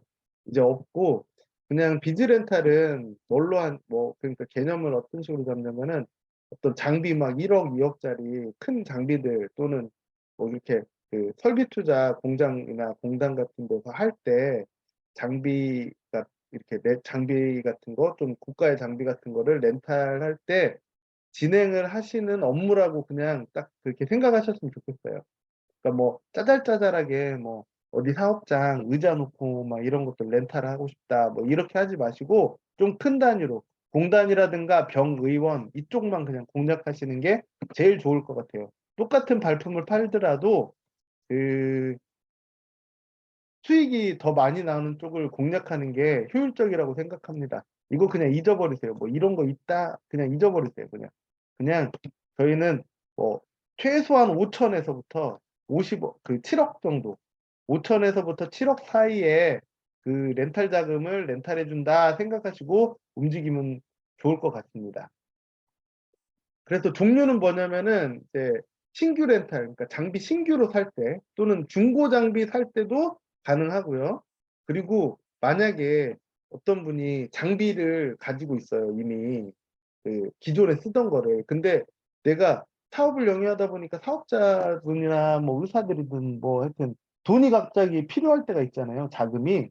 그럴 때는 이 그 뭐야 그 장비를 가지고 담보로 해가지고 돈을 빌려서 사업 자금을 사업 운영 자금을 빌려서 쓸 수 있는 상품도 있다. 이렇게 그냥 개념을 잡으시면 됩니다. 그래서 보시면은 이제 렌탈을 사용을 했을 때 어느 정도의 이제 금액이 비용이 발생을 하냐 이렇게 그 절세표라는 거를 저희가 이제 나중에 진짜 렌탈을 진행하게 되면 그 사업자한테 이렇게 절세표를 뽑아 드리거든요. 어떤 식이냐면은 만약에 1억 원의 그 자금을 가지고 1억짜리 그 기계를 만약 장비를 샀어요. 어떤 분이 개인 사업자가 개인 사업자 그 소득세율과관이 있잖아요. 나는 소득세를 뭐 22%를 낸다, 24%를 낸다. 아니 뭐 소득세율 구간이 있어요. 26%랑 4%에 해당하는 사업자의 경우에 1억을 이제 36개월 동안 나눠낸다고 생각을 할게요. 나눠내는 상품을 이제 렌탈 상품을 쓴다. 그러면은 그 월 렌탈료가 387만 7천 원인데 이제 계산을 해보면 총 이제 내가 3년 동안 내는 비용이 1억 3,960만 원이에요. 근데 이 렌탈은 이제 부가세가 환급되거든요. 그래서 부가세 환급된 거를 빼면은 1269만 원 빼면은 총 렌탈 비용이 1억 2,690만 원인데 보증보험료는 이분 이제 내야 돼요. 3년 동안 뭐 그 금액 계산해가지고 보증보험료 계산하는 것도 이제 나중에 그 올려드릴게요. 단톡방에다가. 근데 이 사람이 이제 그 소득공제 우리가 지금 앞전에 국세환급 그 배웠잖아요. 그 국세환급에 의해서 그 세액 공제되는 금액이 이분 같은 경우는 3,500만 원이에요. 3,500만 원. 그러니까 소득세율 구간 26.4%를 내고 계신 분이었거든요. 그래서 다 이거 뭐 부가세 환급 소득된 거 빼고 뭐 보증보험료 합치고 뭐 이거 소득 공제된 거 뺐더니 이 사람이 3년 동안 낸 금액의 총합은 9,864만 원밖에 안 돼요. 그러니까 뭐냐면 내가 1 억을 갖다가 렌탈해서 빌려 썼는데 나중에 다 갚고 났더니 총 계산을 해 보니까 9,800만 원만 그 소요됐다. 이렇게 생각하시면 되고요. 이분 같은 경우에 인제 소득세율과 한 16.5% 예요. 소득세율에 따라서 공제될 수 있는 소득 공제 금액이 달라지거든요. 그래서 똑같이 이제 이렇게 36 개월을 썼다고 보면은 여긴 다 똑같아요. 다 똑같은데 보시면 소득세, 그러니까 세액 공제 금액이 쪼금 작아져요. 그러니까 이분은 세금 많이 냈을 거 아니에요, 26.4% 면은. 그러니까 낸 세금의 그 비율에 따라서 이제 그 공제가 달라지기 때문에 이 부분이 달라져요. 그래서 이분 그 16.5% 소득세율 구간에 해당하시는 사업자분 같은 경우에는 총 렌탈료를 계산을 해 봤더니 넣고 빼고 한 뒤에 1억 1,190만 원 정도 된다고 보시면 됩니다. 그러니까 굉장히 어떻게 보면은 내가 1억 빌려 쓰고 1억 안짝의 금액으로 이렇게 그 비용을 소요했다고 생각하시면 돼요. 이건 이제 법인 사업자인데 똑같아요. 법인세는 이제 소득세 구간이 있고 법인 그 사업자의 그 법인세 구간이 또 따로 있거든요. 이 요율표는 제가 정리해서 따로 올려 드릴게요. 그래서 이분 같은 경우에는 법인세 절감 구간이 22% 인데 그러다 보니까 똑같이 이렇게 쓰게 되면은 1억 200 정도 이제 소요되는 비용이 나오고 3년 동안 총 금액이 이분은 이제 법인세 절감 구간이 11%다 보니까 1억 1,600, 이분보다 쪼끔 높게 나왔잖아요. 네. 그러니까 그 렌탈로 썼을 때 이익이 훨씬 많다, 사업자분에게. 그 이제 B2B 렌탈 할부는 어떻게 진행되냐면은 처음에 저희가 이제 프로세스는 이제 나중에 뒤에 설명드릴게요. 그 렌탈 할부 는 가능한 거는 새 기계를 살 때, 그리고 중고 기계 살 때, 그리고 자금이 필요해서 그 가지고 있는 장비를 가지고 담보로 해서 돈을 쓸 때, 이렇게 세 가지 종류로 생각하시면 되고요. 그 렌탈백 할부, 이게 뭐냐면 아까 말씀드린 전 이제 금방 말씀드린 장비라든가 뭐 그 설비 가지고 그걸 담보로 해 가지고 이제 사업 운영 자금을 빌려 쓰는 건데, 당연히 이제 중고 기계일 거 아니에요, 중고 기계. 근데 이 중고 기계가 은행이나 뭐 이런 데 담보가 잡혀 있으면 안 돼요. 그리고 리스가 끝나 있어야 돼요. 그러니까 소유권이 완전히 본인 소유지만 이제 남아 있는 금액이 없어야 된다는 거죠. 그리고 최초 구입을 했을 때 업체로부터 받았던 견적서, 이게 필요하고요. 이제 세금 계산서도 필요해요. "네가 돈 제대로 지불한 거 맞아?" 해 가지고. 이제 개중에는 금융 기록 있잖아요. 내가 뭐 1억 짜리 기계를 샀으면 1 억이 그쪽으로 이제 그 회사로 공급자한테 들어갔는지도 확인을 합니다. 그래서 이제 진행을 한다고 보시면 됩니다. 그 렌탈 가능 상품은 뭐 거의 다 돼요. 그러니까 우리나라에서 뭐 부동산이라든가 또 차량 같이 이렇게 넘버가 나와 있는 바퀴 달린 것들만 안 된다고 보시면 되고요. 뭐 이제 액체여서 이게 이렇게 뭐 증발이 되거나 할 수 있는 그런 소모적인 그런 것들은 또 안 돼요.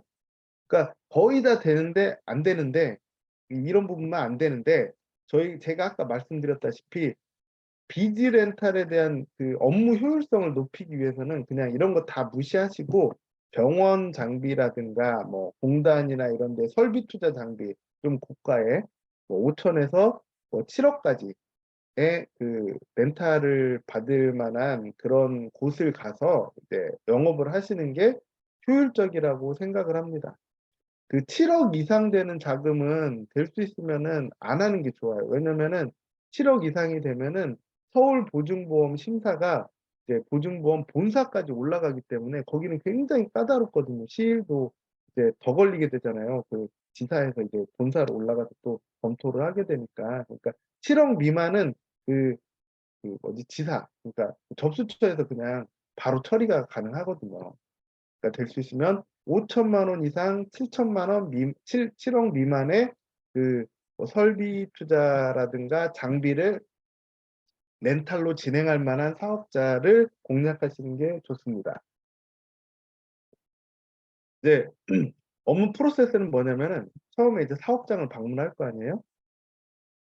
그러면 사업자 대표 핸드폰에 토스라고 하는 앱 다들 아실 거예요. 그 토스를 깔아요. 그리고 토스에서 그 대표자의 신용 점수를 확인하셔야 돼요.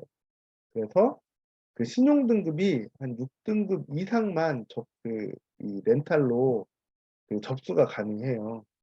그래서 이렇게 6등급 이상인 걸 확인하시고 하시면은 저희 이제 단톡방 보시면 똑같이 공지사항에 이 비즈렌탈 접수 보고서가 폼이 있어요. 그러면 이걸 클릭하셔 가지고 접수 보고서 작성을 하시고 거기 보면은 뭐 영업인姓명, 대표자 성명, 대표자 핸드폰, 뭐지?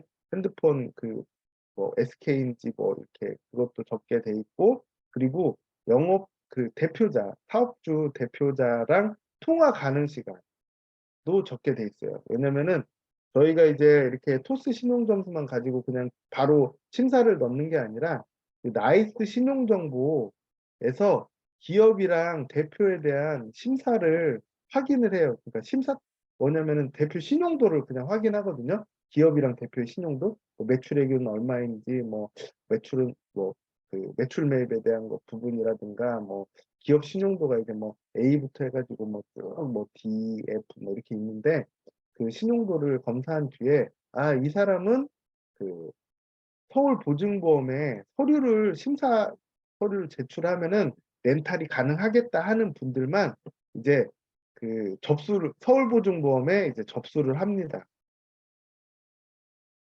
그래서 그때 이제 저희가 이제 이 대표님 서울보증보험 접수 가능합니다. 뭐 그러면 제가 이제 영업자분한테 톡으로 이제 뭐뭐뭐 서류 준비해 달라고 요청하세요 해요. 사업장 대표한테 영업인께서 뭐 전화를 하든 톡으로 하든 뭐 필요 서류가 뭐뭐뭐 있으니까 준비해 주세요. 그래서 저한테 보내주세요. 메일로 보내주든 카톡으로 보내주든 하라고 이렇게 전달을 하시면 돼요. 그러면 사업자분께서 이제 필요 서류들을 준비하셔가지고 영업자한테 보내주실 거 아니에요. 그러면 제가 받아서 이제 서울보증보험에 이렇게 접수를 하고 이제 보증서가 발행이 되면은 이제 정식 견적서. 그러니까 뭐냐면 정식 견적서는 뭐냐면은 대표 사업주분께서 필요한 장비가 있을 거 아니에요. 그러니까 이거 뭐 인터넷으로 뭐 온라인으로 살 수 있고 이런 게 아니라 장비들 공급자한테 보통은 이제 뭐 의료 장비다 그러면은 의료 장비를 팔고 있는 공급자 있을 거 아니에요.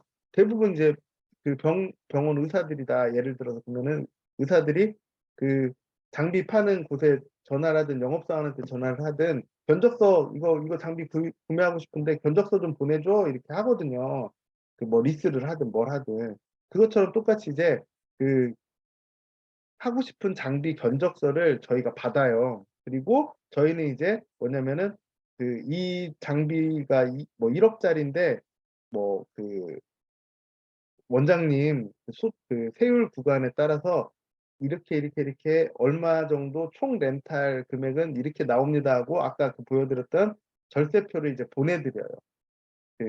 영업인분한테. 그러면 영업인분이 이제 절세표 원장님한테 보여드리고 이제 원장님이 이제 진행합시다 이렇게 하면은 서울보증보험료 이제 납부하신 뒤에 바로 이제 공급사는 이제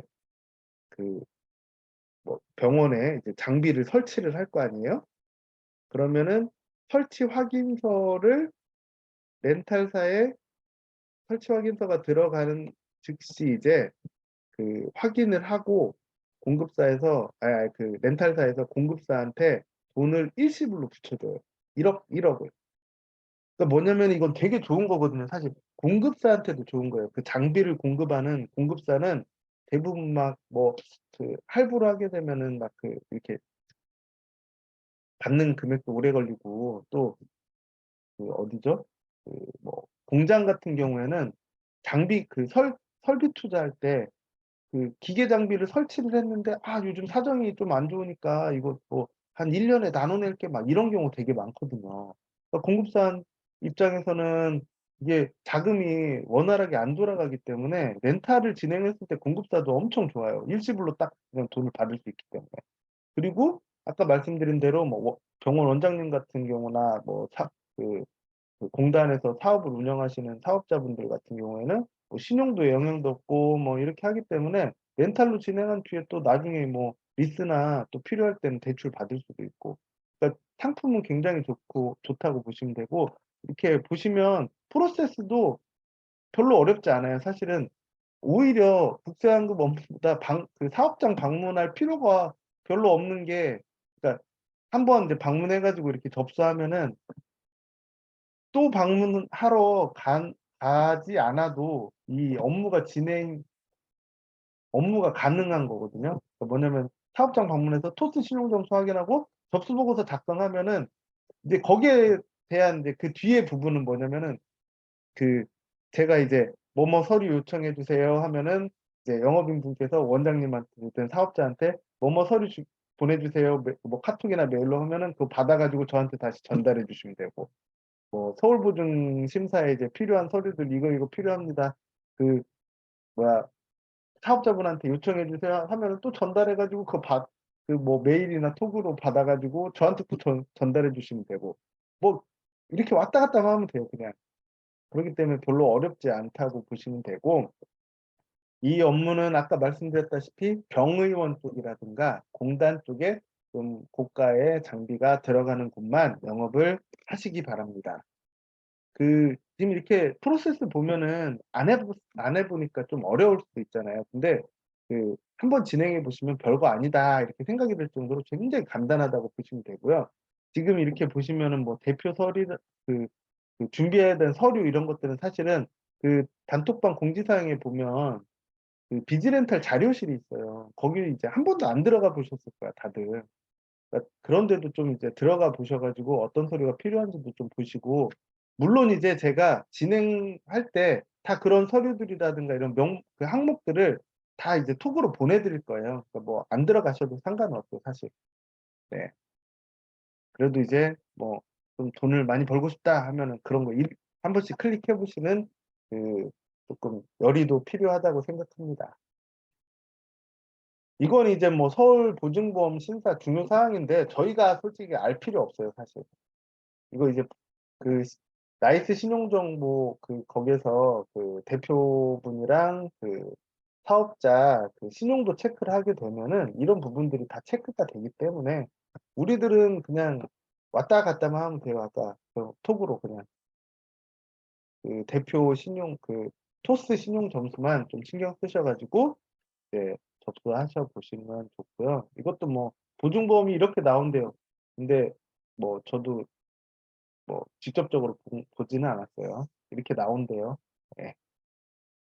볼 일도 없어요 제가. 네. 뭐 제품 견적서는 이런 식으로 이제 하는 건데, 이거는 이제 뭐 대표자 분이나 이제 원장님한테 필요한 제품 공급사한테 견적서 요청해서 받아 주세요 하면은 이런 식으로 이제 와요.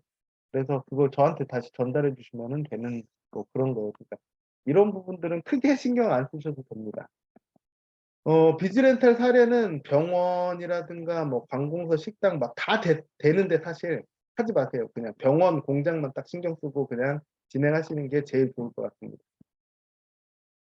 시간 없는데 뭐 짜잘짜잘한 거 해 가지고 뭐 몇만 원, 몇십만 원 받느니 최소한 뭐 100 단위의 영업 수수료는 받아야죠.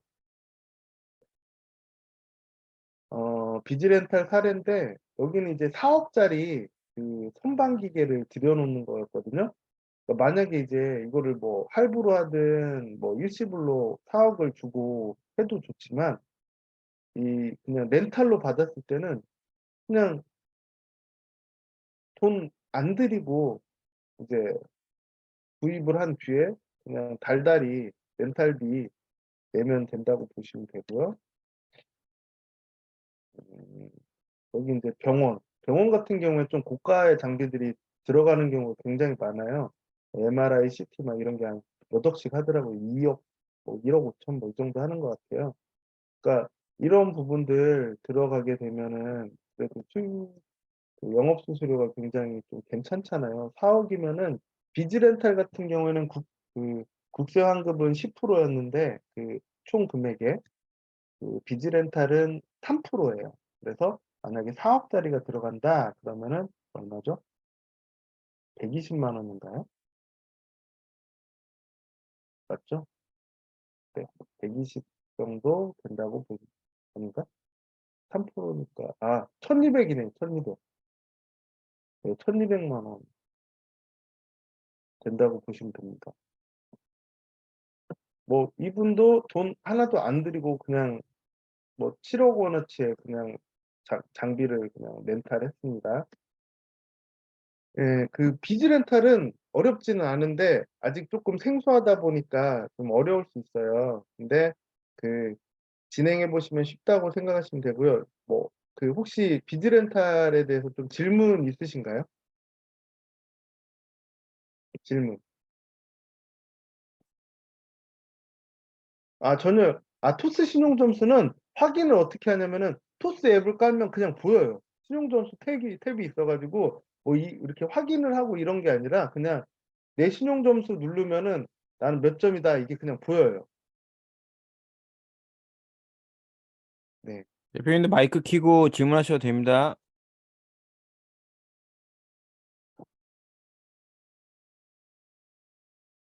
네, 질문 없으면은 이제 넘어갈게요. 저희가 이제 비즈 렌탈 뭐 이렇게 해 가지고 막 소개를 하려면 어렵잖아요, 사실.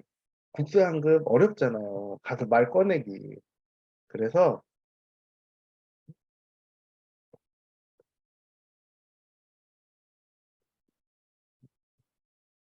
잠깐만요. 아 네.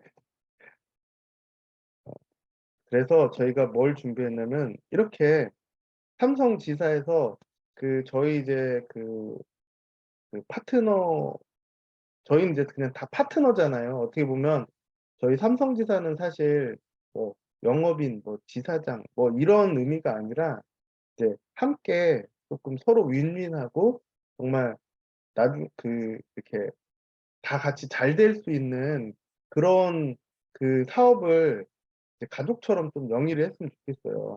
그래서 저희 이제 파트너 대표님 중에 이제 정찬일 대표님께서 이렇게 수고로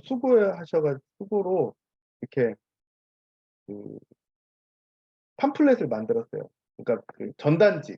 이거는 이제 전단지예요. 앞면, 뒷면 해 가지고 전단지 사용하실 분들은 전단지 주문해서 하시면 돼요. 그냥 뭐 병원이나 이런 거 그런 데다가 이제 갖다 드려도 되고 지금 이제 전단지는 쪼끔 얇다 보니까 사실 거의 쓰레기통으로 가는 경우가 굉장히 많잖아요. 네. 그래서 지금 이번에 또 새로 이제 3단 리플렛이라고 해서 쪼끔 두꺼운 종이 이렇게 접어 가지고 드리는 거 아시잖아요. 이것도 이제 정찬일 대표님께서 되게 며칠 동안 수고하셔 가지고 이렇게 디자인해 주신 거거든요. 지금 오늘 오전에 제가 그 리플렛 3단 리플렛 신청하실 분 신청 폼 드렸을 거예요, 단톡방에. 네. 그래서 앞면, 뒷면 해 가지고 지금 이제 저희가 지금 준비하고 있는 사업이 4 가지잖아요. 한 가지는 이제 뭐 여기다 넣진 않았는데 지금 비즈 렌탈 뭐 국제환급, 키오스크 뭐 이거를 가지고 이렇게 접어서 여기 앞면 보시면 여기 그 명함 같은 거 이렇게 호치키스로 찍거나 아니면 저희가 이제 여기 전화번호랑 다 바꿔 드릴 거거든요, 디자인 주문할 때 인쇄소에. 그렇게 해서 이제 뭐 주부들 같은 경우에는 아이들 데리고 병원 가잖아요. 그러면 이제 그냥 원장님하고 상담하시다가 이렇게 요즘 뭐 비즈 렌탈이라 그러니까 렌탈로 장비 같은 거 신용도 영향 없이 쓸 수 있는 게 있으니까 한번 "장비 바꾸실 때 연락 한번 주세요." 뭐 이렇게 하고 이제 드려도 되고 뭐야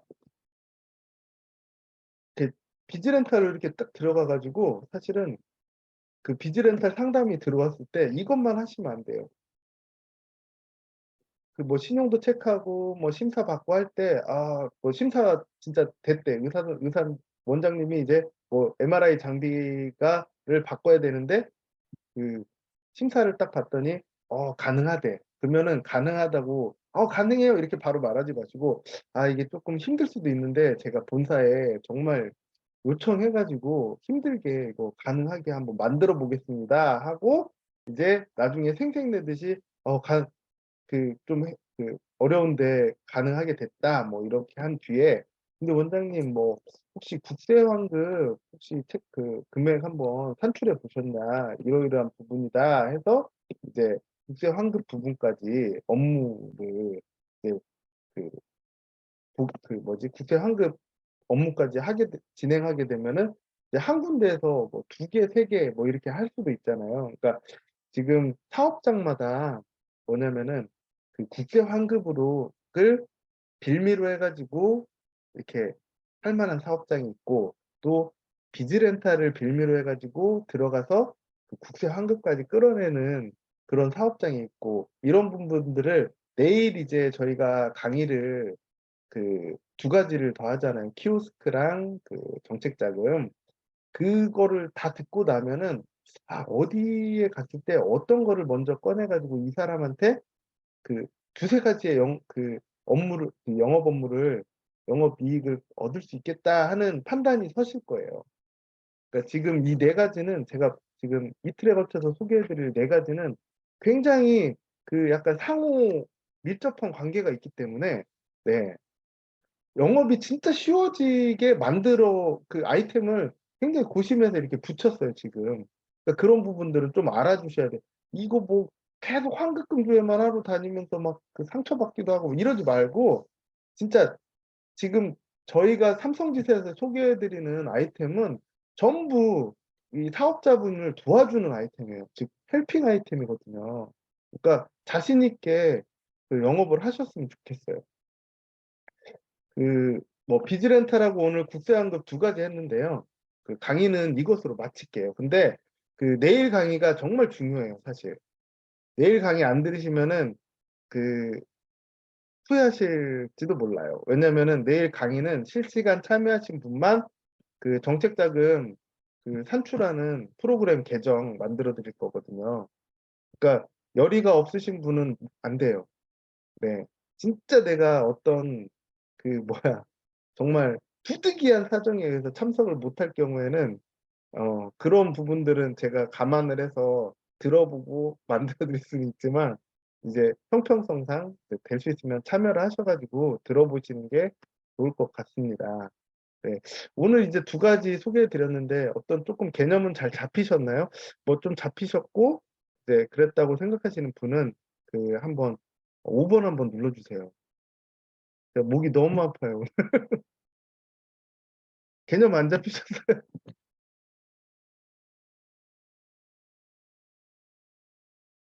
네. 감사합니다.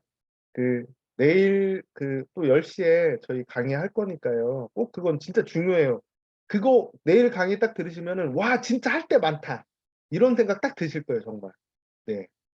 '와 이걸로 내가 가 가지고 얻어낼 거 되게 많겠다.' 뭐 이렇게 생각이 드실 정도로 좋은 아이템이니까 그리고 굉장히 쉬운 아이템이고 저희는 뭐 정책 자금 하나의 아이템을 갖고 오더라도 다른 데하고 차별화된 걸 갖고 와요. 왜냐면은 아니 뭐가 장점이 훨씬 있어야지 영업을 할 수 있을 거 아니에요. 네. 뭐 조영준 님 말씀하신 것처럼 뭐 1조 넘으면 되게 좋겠습니다. 다들 정말 부자 돼 가지고 뭐 지사 영업인들 전체 해 가지고 막 그 뭐야 그 크루즈 여행도 한번 가고 막 이렇게 호텔 빌려서 한번 놀고 막 이런 정도로 좀 이렇게 좋은 날이 올 수 있도록 뭐 저희도 노력을 할 거고요. 예 지사 영업인분도 한번 화이팅 해 주십시오. 다른 한 가지는 내일 들으세요. 네. 내일 들으시면 될 거예요 아마. 네, 다들 부자 됩시다. 오늘 강의는 이것으로 마치겠습니다. 네. 대표님 마무리해 주세요. 네, 대표님 수고하셨습니다.